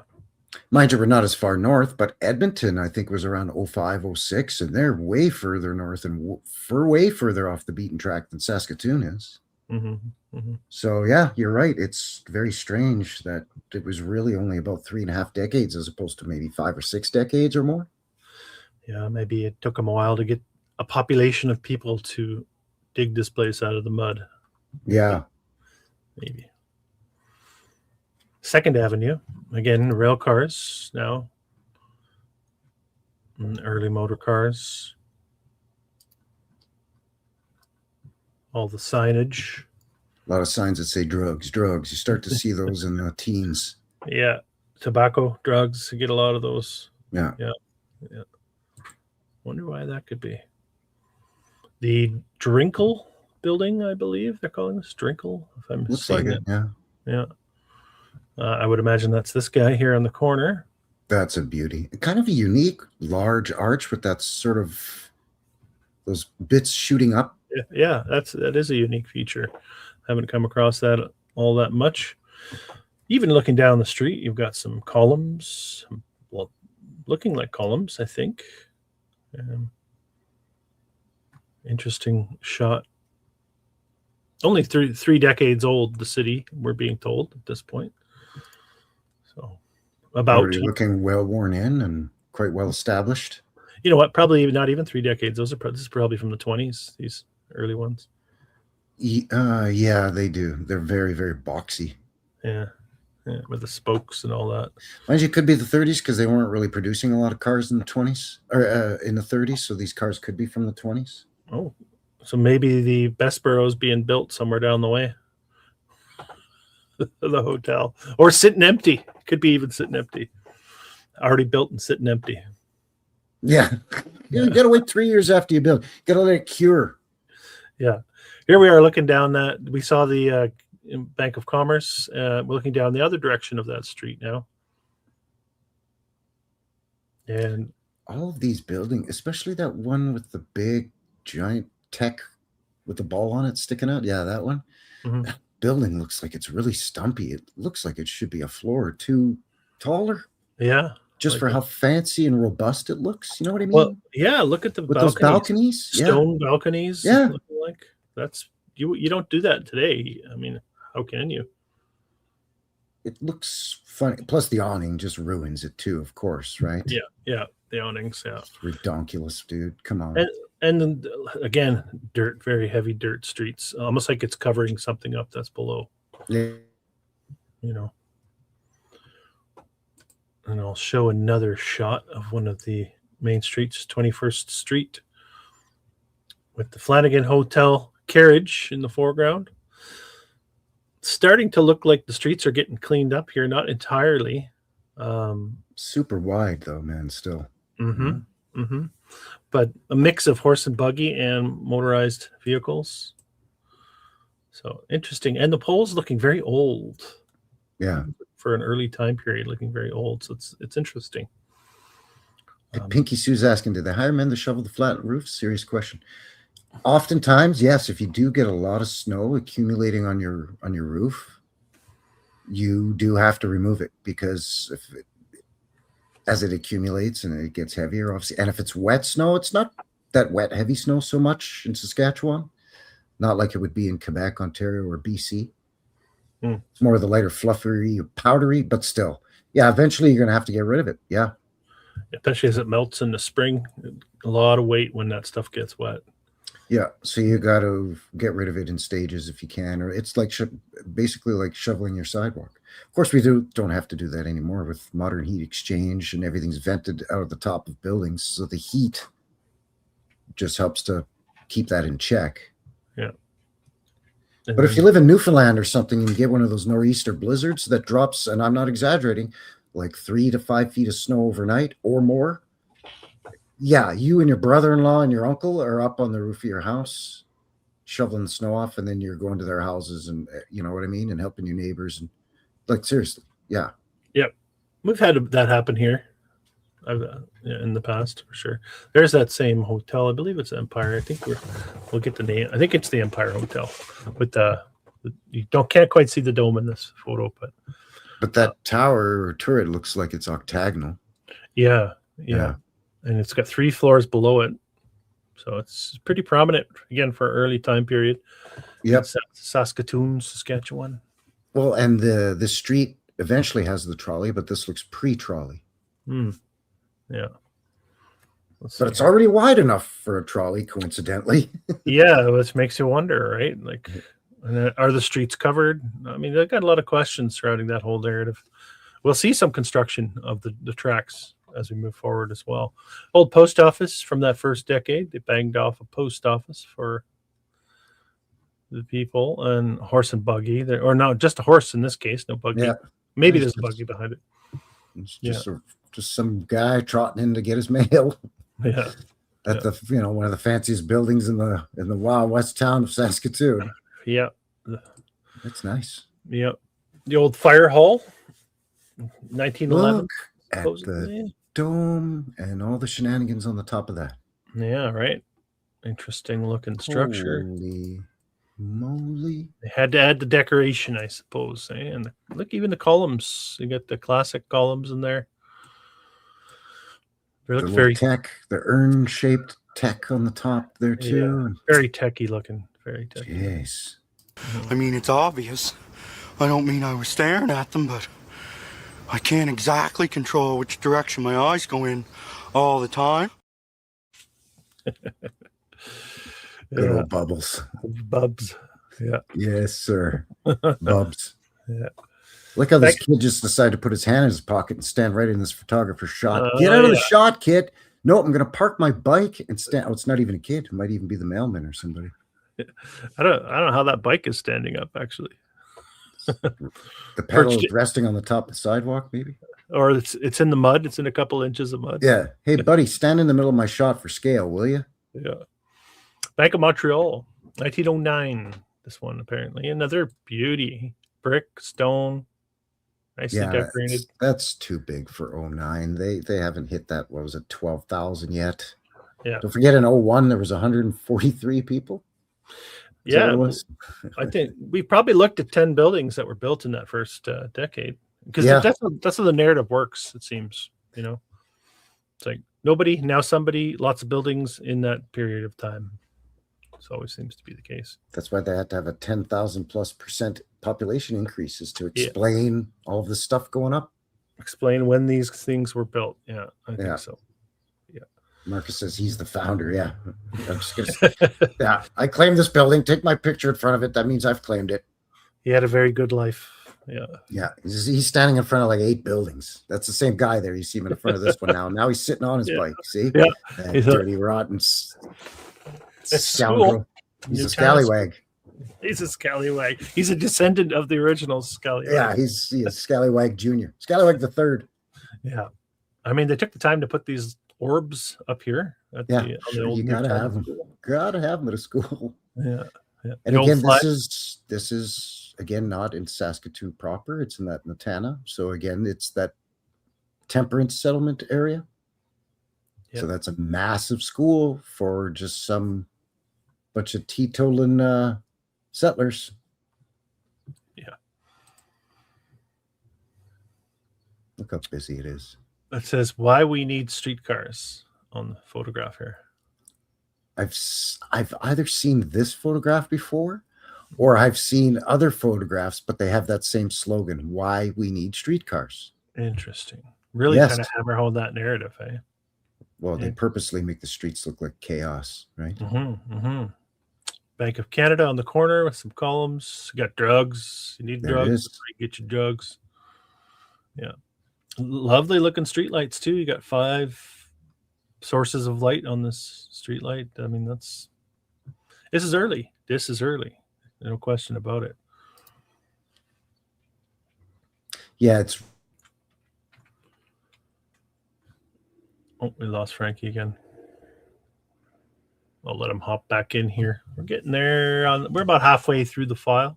I'll just show you a little bit more of Saskatoon. There's more coming. I'm More back. lo- Sorry about Hey. that. Yeah, no worries. You know what? I'm going to try popping out again. Give me a sec, okay? I'll show you guys one more. Not a whole lot to this one, the JF Cairns department store, but I figured I'd throw it in there. You get the horse and buggy, streetcar, early motorized vehicles. You got a real mishmash of transportation going on here, and you got a really good sized building for that time frame as well, and well constructed. You know, decorated, maybe a little plainer than we're used to seeing from a lot of the old world structures, but certainly worthy of inclusion here. And you got a typical building, gable roof building here on the side. Department store. They needed a massive department store, I guess, at a time when they had probably about 15,000 people, maybe 20,000 at this point, depending on when the photograph comes from. And they also had a Hudson's Bay, and they probably had a Timothy Eaton's, maybe a Timothy Eaton's, but for sure a Hudson's Bay. Yeah, that's true too. I'll keep moving forward though. I'll show you a little bit more of Saskatoon. And there we see a church in the background. Wow, that's huge. Yeah, I think I have it in an upcoming slide. I can't pinpoint the denomination, but I mean, at some point the denominations become arbitrary, it seems. And they just were grabbing these things. That's neat too. I just noticed the patterns on this building here. The way that they kind of come off the arch like that. Yeah. Pretty neat. That's how the old Calgary Fire Hall #1, the fire headquarters, looks like. Oh, yeah. They did that same effect. Huh. It's beautiful. Yeah. Because, why not? Back when you're just scratching out and starting out your town. Yeah. Just do all these little tiny extra things in that And short time period. And then you paint on the side of the building what you're actually selling in the store. After you Yeah. created the building. Knox hats. Yeah. Yeah. There's a nice look at the streetcars. Look at the curb. Really high looking curb again. Yeah. Really high. I mean, that's not for the elderly. That step right there, that wouldn't meet code. No, that's a foot high. Mm-hmm. Mm-hmm. And again, So what else? drugstore, drugs. There's like 2 drug signs. 3 2 buildings next to each other. Oh yeah, One's one, painted, yeah. yeah, you're right. 2 stores, drugs. So, I mean, the theory holds up. What you said earlier, just drugs. Let's wait around this time that you're getting the the standardized healthcare and doctors and medical schools through who's at Rockefeller. Yeah, that's right. Yeah. It's right around this time, right? So, that's when you start these quote unquote drugstores start popping up, right? Yeah, everybody starts getting better, getting healthy again. Or in the UK, they call it the chemists, right? But Chemists. that's what they mean. Yeah, it's where you get your prescription drugs. The Yeah. chemists. And looks like the police. I don't think this is fire. It's I think- both. Is it both? Okay. Yes, you see FD painted on the grill, Oh yes, you're right. but it's probably both. It's But I probably don't- police department. It's double duty. It's not this building though. No. It's a different building. That's all I have for that one. So We couple have, places. I just recently did on my channel, Boots on the Ground, of fire station and police station number 2. And it was in the same building. And half of it was the police headquarters, the other, or not headquarters, half was a police station. And the other half was the fire brigade or fire station. And it's about 6 blocks away from the fire headquarters Mhm. that has the tower with the dome on it and all that, right? Okay. Yeah. So in a lot of cases, they shared a building, is what I'm, yeah. long story short. Makes sense. That makes sense. You know, they're in the same brotherhood anyway. Yeah. they're all, you know, square and compass guys. Yeah. I think I showed this one already. The King George Hotel. We saw this one earlier. Built at a very early time period. King George Castle. Hotel. Yeah. Castle. Yeah, exactly. 05, I think it was. It's ridiculously early. Albany Hotel. Albany Hotel. Yeah. A little more humble, but you can see again, look, entrances down below. Yep. Big arches. Yeah. And also having like just an old feel, especially for an early photograph. You have, just feels like It almost has a Tudor style on the front. Yeah. The upper 2-floor facade there. You know what I mean? yeah, definitely. Yeah. Possibly some renovation of an original structure. Who knows? Who knows?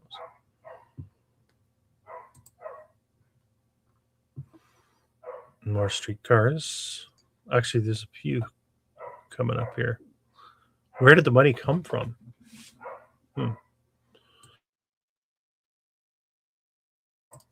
I don't know. Provincial government?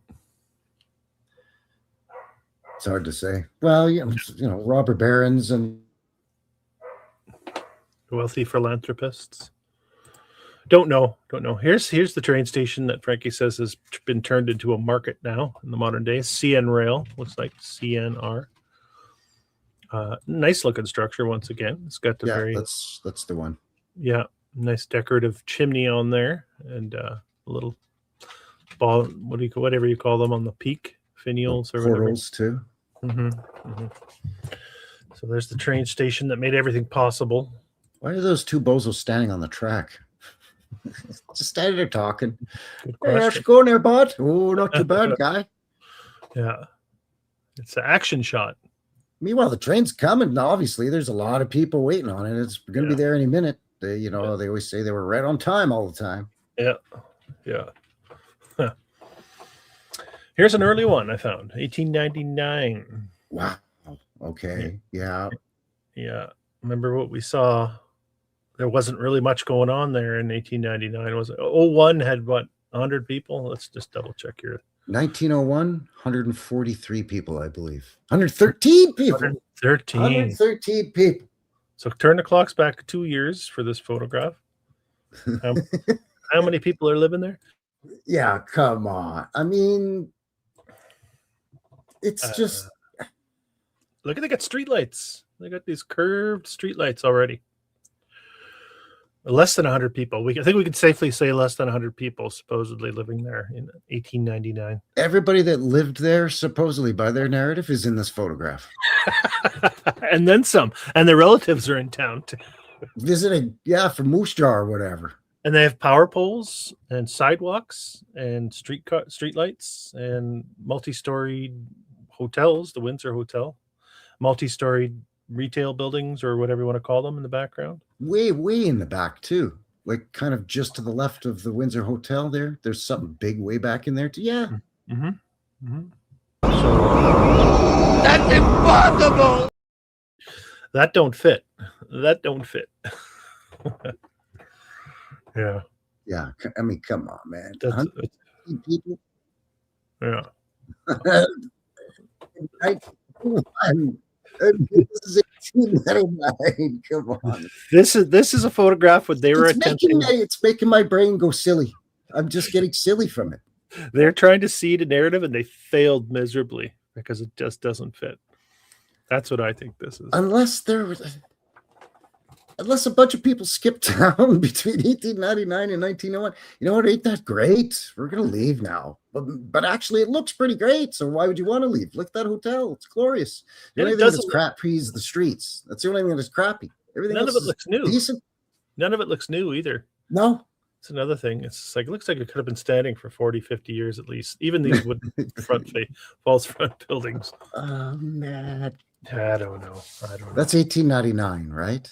That's what it said when I looked it up. And it was like 1885, 1882. No, 1882 is when they got granted the land. Yeah, when Lake brought his 3,000 people. 1885 is when they were basically a hamlet. 1885. They just had the Red River Rebellion in 1885. So it was still... Yeah, I don't know. Frankie cut out again. So here they are bringing in the rails, I think, or reintroducing an old mode of transportation. Sorry about that. Yeah, no problem. This is getting ridiculous. It's frustrating. I'm sorry. We can stop. Let's just stop. No, let's not stop. It's only 25 more photos. Let's just stop. No, never. Okay, let's keep going. Here we go. King Edward. Here's the old King Edward Hotel. With the mud flood windows. Beautiful. Yeah. Oh, yeah. Nice. Yeah. You got the basement in there. And, well, you got a nice looking Wild West structure back here. That's what you would expect, kind of. That's the Clint Eastwood movie. Perfect. Yeah. Meanwhile, the Cowboys are sitting on the bench in front of this place. On the bench, on the balcony above it. And there's a third balcony. Beautiful. Beautiful. That would be a nice place to have a sip and a smoke. Look at the arc light lamp hanging off of the rickety wooden pole. Yeah. Yeah. The King Edward. For king and country. A lot of big ass hotels in this one horse town, I tell you what. And I don't have a date on this photo, but I would be willing to wager we're right in around the same time period at the turn of the century. For this one. Let's call it 1900 to be safe. But probably a bit earlier. Yeah. Maybe 01? Maybe. Yeah. 113 people. It's crazy. They could all stay in the hotel at the same time. Oh, yeah. And room to spare. That's right. Yeah. Here's a brewery. The Hessian Wenzler Brewing Company. That's a Moorish hotel that they just built a brewery out of the back of it. No. That's what it looks like. The Germans a Moorish style hotel. The Germans knew how to build. Look at the arches. Well, they did. That's true. They did. Yeah. Of course. And Giuseppe, the Italians. Can't leave out Giuseppe. Look at these guys up on the roof, posing for the photograph. And the barrels and cases and casks. Oh, come on. Yeah. Built with that tech. That's the tech level that we see there, too, that it was built. And this is horse and buggy, mind you. So this is early. Early. That's the level of technology to haul everything. Well, no, they've got the rail line there, so they can haul everything by rail. But even just logistically, the delivery service is horse and buggy level of tech. Well, they're stacking the barrels for some reason on these horse and buggy. buggy. Can take them into town and take them to all those hotels. They all have saloons and taverns. Clip clop. 1, 2, 3, 4, 5-story brewery. Why are these guys standing on the roof? Posing. You see it all the time in these old photographs. That's true. Especially parade photographs, but this ain't a parade. It's three wagons fixing to deliver their beer. I've seen it a lot in schools and things like that too. Yeah, they love it. You do that now, you get arrested. Yeah, that's right. It's a claiming of territory, I feel like. Look at the size of this university campus. Are you kidding me? Yeah. So here, some of the old buildings on the University of Saskatchewan campus. But stone and brick, I would say, for the most part. All of these. We'll see a few more here. Amazing. Looking like a bit of a turret there. Here's a Buena Vista School. Yeah, looking very castle-esque.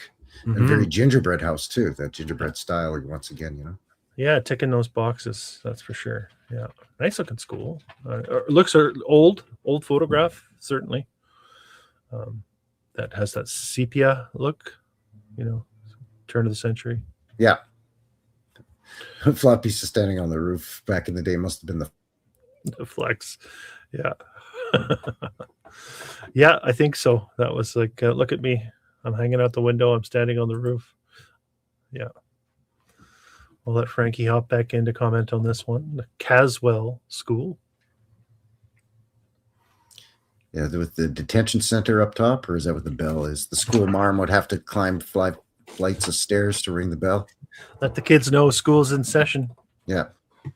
Very important to get that education at the turn of the century. Again, and they're yeah. probably all on the farms, let's be honest. Anyone who tells a story about anyone who grew up, even in the 30s, 40s in these areas, like, we didn't go to school. We were working by age 13. Yeah. Oh, yeah. In fact, back in the day before standardized education, during harvest season, there was no school Mm-hmm. in a There you lot of go. these agricultural villages. Well, towns. because nobody would attend. Yeah. All the It kids. was all harvest hands on time. deck. Yeah, the kids are all helping their dads and uncles in the fields. Mhm. Whether it's corn, wheat, barley, because all of that's grown in Saskatchewan. Alfalfa. Yeah. I'll keep going here. More of the track lane. So this, I think these align with the narrative. You see all the pictures of saying how badly we need rail lines. Mm. They must be like a package of historical photos that show the construction and then the need for it before, just seeding a timeline and a narrative, I think, a lot of the time. Yeah. These are really deep too. Look how much deeper the The track is than the mud. Predictive programming of the whole thing of Feels that you way. See, we told you we needed a rail, and now we're putting in a rail. Really? Yeah, that's what it feels like to me. Yeah, there's something not right about it all. Or did you make a discovery when you're trying to clean up the muck? Yeah. Did you just eventually just dig out the mud and find that infrastructure was already there and you just had to repair it in certain spots? Because like you said, it looks like they dug down quite deep just to lay ties and rails. Yeah, the depth doesn't add up to me. It doesn't look how much lower this is than the sidewalk's still higher than the dirt over here.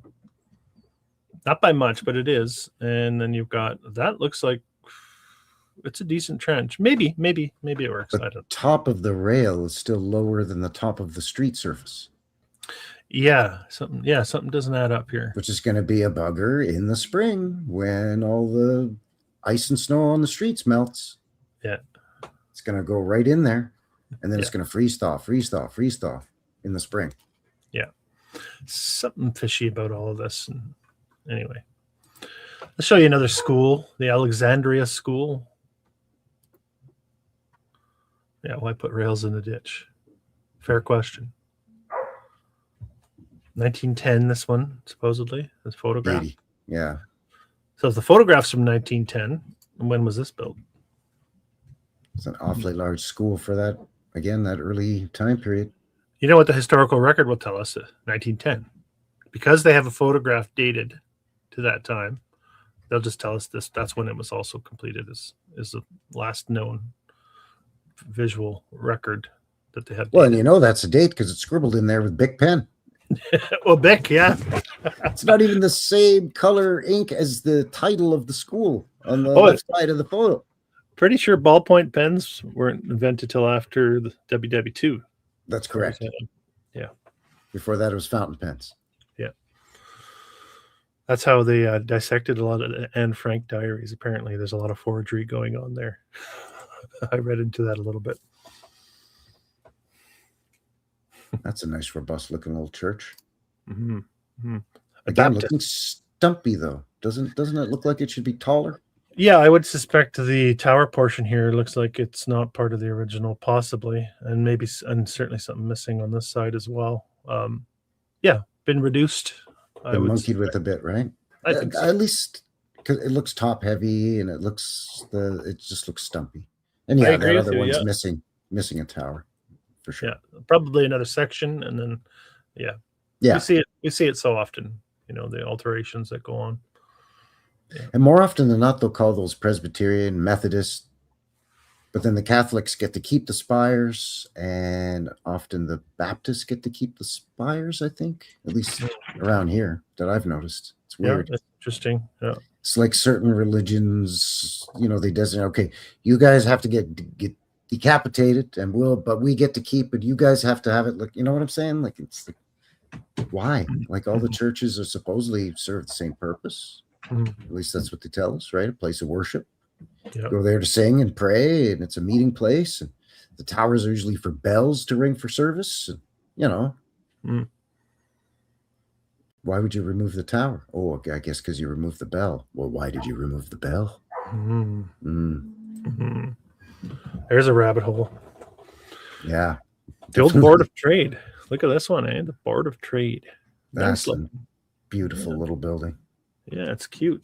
Nice little standalone. Look at the transom windows underneath the big main windows. And along the bottom, they're open. They angle into a lower floor down there. Oh, yeah. Yeah, down here. Interesting. All right, we're getting to the end. We're closing in, I'd say. Here's the City Hall, built in 1909. There's your bell, looking like a... Maybe Why does this. the City Hall need a bell? I've always wondered that. Everywhere needed a bell back then. Everywhere. Yeah, churches, schools, city halls. Hell, post office. Why not? Everybody gets a bell. And then we'll take them away from everybody later. This looks like it could be an afterthought as well. This portion up here, like there could have been more tower at some point, possibly. Yeah. You know, just put a wood structure up there. Who knows? Just speculating. It's not huge, but it's still quite large for the narrative that we've explored earlier in the show and have been revisiting throughout the show about the population and the goofy narrative with the years and the population growth. Yeah. It's excessive. Speaking of stumpy looking. And excessive. Yeah, this is it the same? Maybe it's the same building. That's the same church. It really feels mudded here, like it's been. Feels like it's way too short. And it's on a weird angle, like it was built before these survey. You know, they surveyed it in 1884 or whatever, or 1880. Yeah, no, 1883, a year after 1882. They said. Yeah. And the residential dwellings came later, and they're all gridded out. And this one is just plugged on an angle. So this is on an angle. So built pre-survey. So perhaps already there. Yeah. All right. Another street shot. And another street shot. So it's really prominent rail car narrative in Saskatoon. Yeah. I love shots like this. Yeah, there's that. You take away the crappy signs and you look at it and you go, man, like that looks lovely. Yeah. 35-cent meals you can get there. Sure. There's that bank with the long columns. They are columns. You can see the capitals here on the columns. We saw that earlier from another direction. Probably the Imperial Bank, now CIBC. No, we saw that one as well. Or is this the Toronto Bank? Or it could be the Molson Bank. Yeah, we haven't seen a Toronto or Molson, so one of those possibly. And then you look at the sign here. What do you think the last two letters of that word are? DR. Which one? Oh, drugs. Yeah, of course. Get your drugs. Yeah, okay, let's keep going. I like to throw the powerhouses in. They're always kind of neat. Nothing too spectacular, but let's throw it in there. Why not? But the curved brick on that one little jut out, the angled, because seems excessive. Why not? Yeah, seems excessive, yeah. And what for? I mean, it's not the main entrance. It's, you know what I mean? Like, yeah, just gonna have this. That's the boss's office. Yeah, the old power. I think there's something going on up here too. See that? Yeah, that looks weird. Yeah, it's not chimney. I don't think it's a chimney. There's something sort of wire. No, because it's prepped for a postcard. So if they want to show off that it's their powerhouse, they would they paint in smoke or steam coming out as part of the narrative of look how great our brand new powerhouse out here in brand new Saskatoon, Saskatchewan. Yeah, so something's look how we're keeping up with the times here with our newfangled, so they would generally they would paint in smoke. Interesting. They do that in breweries. Interesting. Oh, 3rd Avenue Church. Might be the one we saw from far. I still don't have the denomination unless they're just calling it 3rd Avenue Church. Huge. It's massive. Yeah. And Look how again, many stairs you have to go up to get in. yeah, it doesn't fit what's around it either. Like you said earlier, everything is sort of like gridded and plotted out around it, residential, and then plunk. You got this.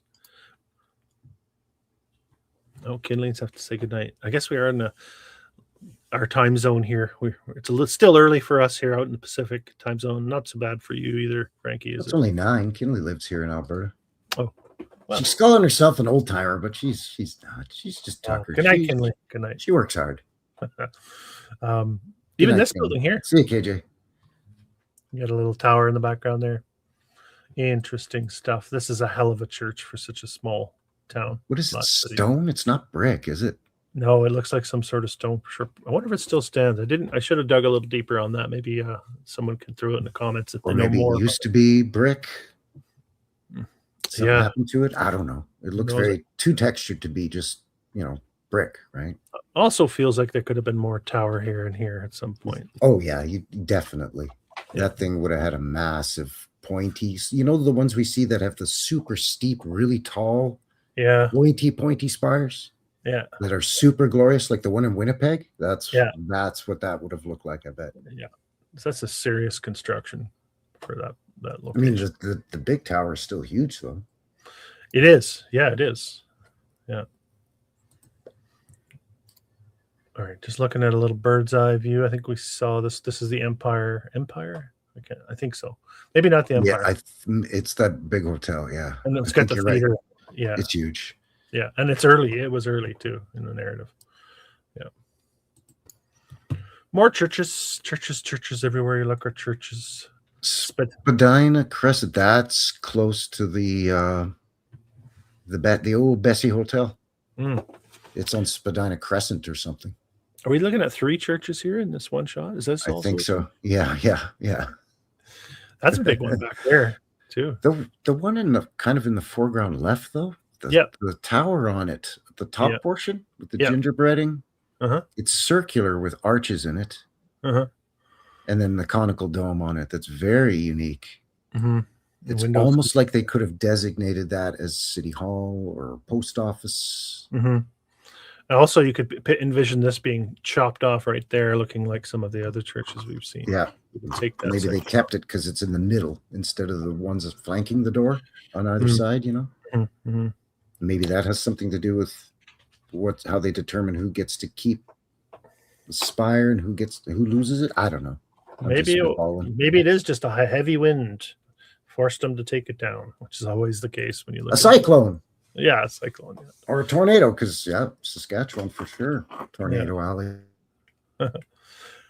St. Paul's School of Nursing, a little bit more modern, but having some of the hallmarks of what we've seen.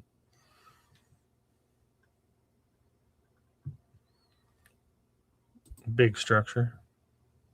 I'm sorry, I keep dropping out, but yeah, that thing is. At first, I thought it was just a public school, but then you said School of Nursing, and I read that too, and I'm like, oh, wait a sec. Like that to be a public school, that's way too big. But nursing, look how many nurses are. Yeah, you got the cross up here too. Dude. St. Paul's, yeah, worthy of inclusion, and then also looking very messy around it. Not very well kept around the structure itself. I mean, they monkeyed with the front entrance too, the stairwell and stuff. Yeah. Look at the gingerbreading. They loved that in Saskatoon, man. Yeah, like I said, Regina also showing a lot of those features when we look in that location. Their neighbor, I guess, Saskatoon's neighbor. More university buildings. We saw these from above, so we're looking at them a little bit closer now, just to give you a sense of the types of structures. There's a little turret. I think we saw that from above here on the corner. Yeah, exquisite. This is a whole. It's probably all self-sustaining too, right? It probably has it's not on the city grid, probably even to this day. That's kind of the thing too with a lot of these university or quote unquote university college campuses is they were self-sustaining. They could produce their own power. They had their own water supply. Much like the asylum complexes, actually. The which, sorry? The asylum complexes were similar to that as well. Yeah, because I think these were something else, and they've just been redesignated as education centers or hospitals or asylums. Agreed. Yeah. Oh, a YMCA. That's fancy, man. That looks like a Freemason temple. It does, doesn't it? Yeah. Look at the YMCA. top. What's funny is they were everywhere. These Yes. YMCA's was like there's one in every place, every city, and some of them are the castles. This one's not bad either. Actually, this is another look at it. I think. Yeah. No, sorry. This is the military hospital. I don't think it's the same building. Is it? It looks similar. Oh, maybe it is. Maybe it Yeah. is. So it was repurposed as a military hospital, or military hospitals repurposed as the YMCA, I guess. Yeah, same structure. Probably it was WW1 hospital. Mm. And then after that ended, it became a YMCA, maybe. That would kind of make sense. Big structure though, early on. They did that a lot with high schools too, where it'd be, or normal schools, right? They became temporary hospitals during the WW1. Now, I called this something else earlier. This was the Senator Hotel. Oh, okay. The Senator Hotel with the really nice. It's one of my favorites. And early, you can tell this photograph is coming. I didn't get a date on when it was built. Well, it's pre 1910 because there's no cars. Yeah. Let me see if I can find it real quick. This one sticks out like a sore thumb, though. For a lot of reasons, mainly having to do with that. Here's another look at it from another angle. Yeah, the heavy mud streets again, and you can see the lower windows here. Yeah. Built in 1907, opened in 1908. Yeah. So there's no cars yet. So they had dome builders. Those people that were flocking to Saskatoon in that first decade were pretty proficient at building domes, obviously, and towers and churches and all the rest of it. Okay. I think we're close. This is the Drinkle. We saw this one earlier, and I've got one more. Let's wrap it up. We saw this one as well, the Alexandria School. I didn't realize look at the dome on that. It's awesome. Mm-hmm. Yeah, they were good at that back then in Saskatoon. It's a good question. Do we think the previous civilization used vehicles with rubber tires like we do? I couldn't tell you. I have no idea. Yeah, honestly, don't know. I don't know. Well, I think the streetcars were a large part of the mode of transportation. I know wooden wheels just seems dumb, right? Because there's just no shock absorption whatsoever. And to make them last, a lot of times they would put a sort of metal plate them around the circumference, like the surface of the wheel, right? Oftentimes they would put like metal sheeting around it. Yep. Sheet metal. Hold them together. Yeah. Yeah. All right. That concludes my presentation on Saskatoon. Fantastic, buddy. Absolutely amazing.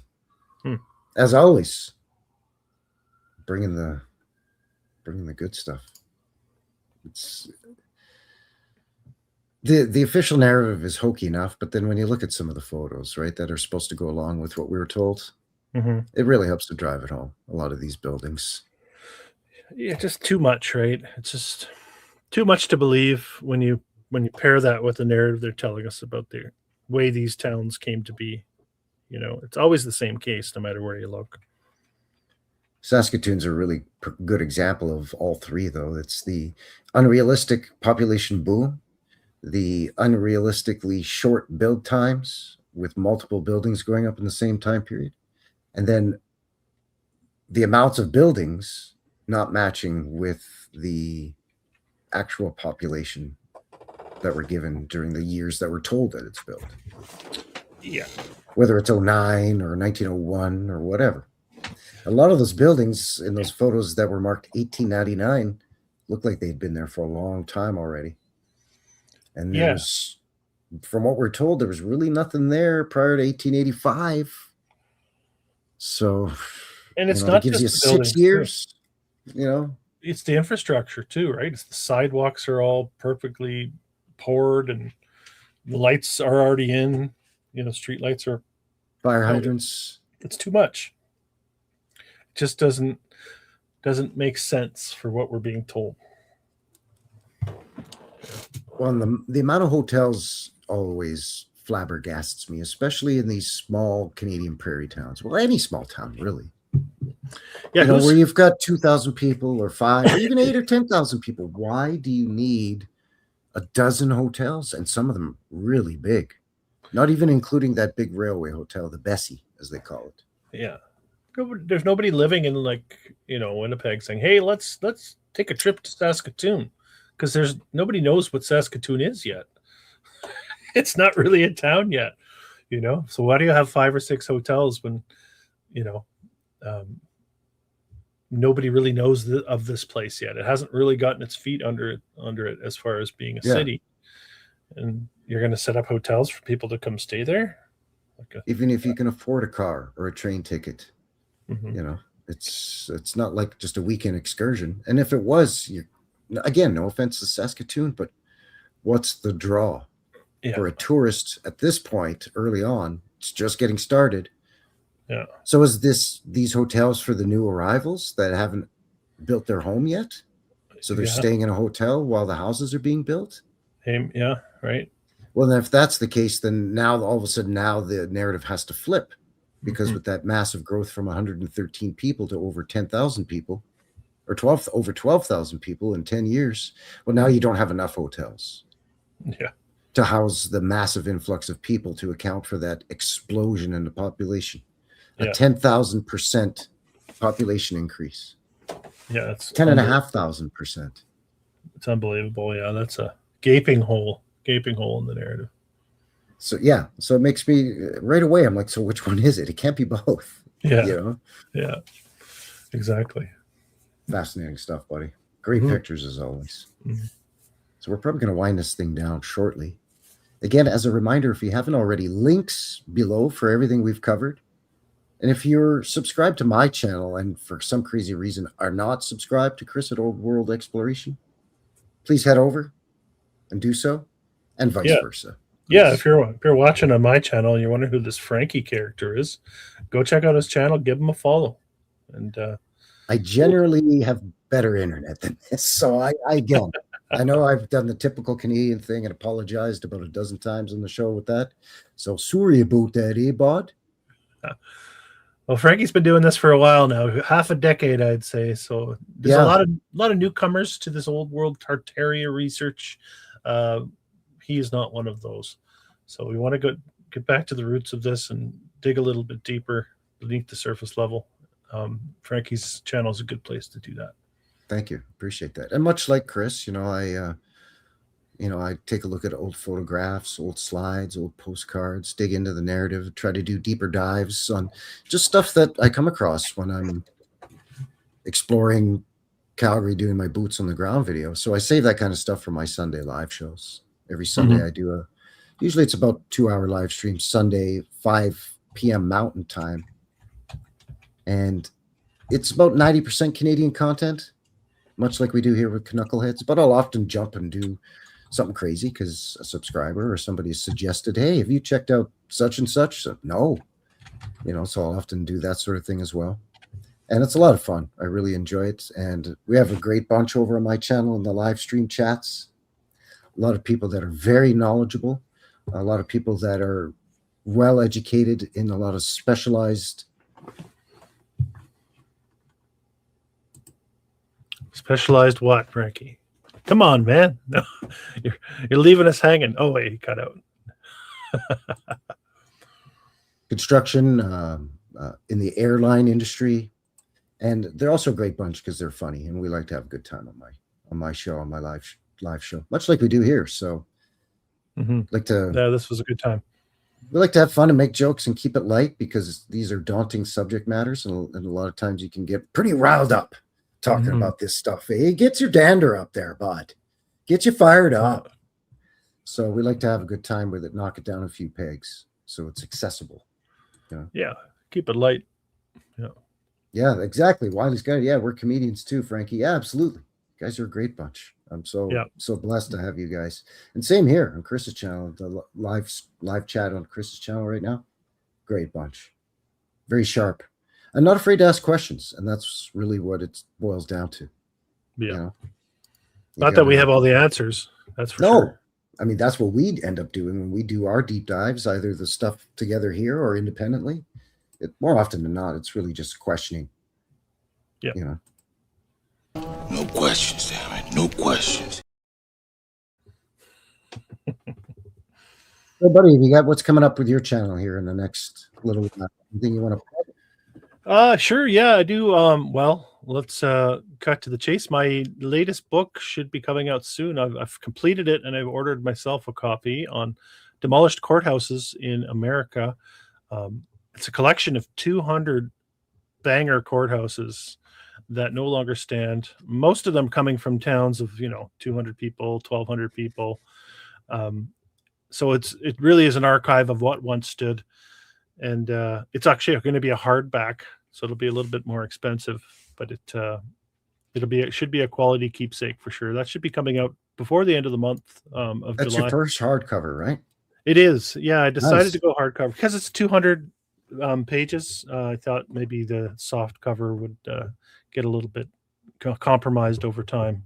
Yeah. No, that So- sounds nice, classy. That's cool. That's class act there, bud. Thanks. I'll make sure and send you one once if I'm happy with the printout. I'm just waiting to see it, and that'll be releasing probably by the end of the month. Oh, that's sweet of you, bud. Thanks, appreciate it. It's funny you say that because I actually have something that I'm going to go to the post office tomorrow to send to you. So it's funny you say that. Sounds like it might be a joke. No, I got some Oh, swag okay. for you, bud. I got Okay, some New okay, West okay. Reset swag for you, bud. Going to Mhm. send you a Schmutz trucker hat. And Cool. I think your t-shirt's probably getting long in the tooth there, bud. I got to send you a couple t-shirts too, man. Sure. Yeah. Sounds good. So that's what I got for you. I got you a New West Reset Schmutz trucker ball cap and a couple t-shirts. Cool. What else do I have? I have next week. I think I told you before we went live. I've got Luminary Lighthouse. Some of you guys might be familiar with this. Yes. Logan is his name. He's doing really well over on TikTok and Instagram. He's also on YouTube. He's got a decent following, but he pops up. I found him because he pops up all the time on my Instagram, and he's right in line with that doesn't fit. That's like his hashtag, that don't fit. So I'm going to have a chat with him next week live. That'll probably be out live on my Rumble. So anyone watching this on YouTube, you got to get over and follow my Rumble as well. There's going to be stuff that you can't find on here. Mainly because YouTube's still a little restrictive on the content, so I'm trying to build my Rumble presence. That'll be next week, and I'll also be doing one on asylums, a special on asylums over on Rumble on the News Treason channel. I've done a few shows over the Dave at News Treason there, so that's what's coming. Other than my weeklies here on my channel. So Good stuff. Yeah. Very, very consistent with your Friday uploads as well. doing my best. Yep. Always good stuff, man. Oh, you always have the great photos. Yeah, well, that's how it started in this, right? Is looking at the visuals, and yeah, just organizing them is always the trick. And then I like to add some of the narrative. I think I've had people on my X account say, "Oh, why do you have to tell us when it was built? We know they weren't built then." And I was like, "Well, no, it's to show you how unbelievable these short build times are and how these things don't fit." Right? That's the reason I put the narrative. in there. Yeah. I'm not saying that's when it's built. That's what they are saying. Exactly. Yeah, Exactly. exactly. And you're right. It does. It is a good bullet point for how ridiculous the narrative is on a lot of these. Yeah, for sure. Yeah, that's what pulls it apart when you tell them what they tell us, and it doesn't make sense. Yeah. All right. Cool. What have I got coming up here? Well, much like you, every Friday I upload. Mine are boots on the ground, usually here in Calgary, unless I can get out on a road trip or something. Every Sunday, as mentioned, I do my live show. I've got the Reset 1700 re-upload, the director's cut. Yeah, let's go with director's cut of my Mudflood documentary Reset 1700. That's coming up in the next few weeks. The one that YouTube's took down and gave both myself and my partner here, Chris, a strike for. Yeah, that's going up on my Rumble too. I'll be putting that one up. I think that one hit close to home. So anyways, I removed the stuff that unfortunately I had to, and gonna re-upload I will re-premiere the director's cut of that on a live stream in the next few weeks. So yeah, keep your peepers peeled for the notifications that don't work at all. And I'll keep everyone posted for sure. And I'm going to be starting a new series where I do kind of like what Chris and other channels do, a little bit of a longer form video with a little bit of a deeper dive. Stuff that maybe is not quite enough meat on the bone to fill a 2-hour live show, but would exceed, a 10 or 15 minute quick little boots on the ground thing, a little bit more of into the narrative, as well as looking into some old images or archives and that sort of thing. So yeah, lots of fun. We always have a good time.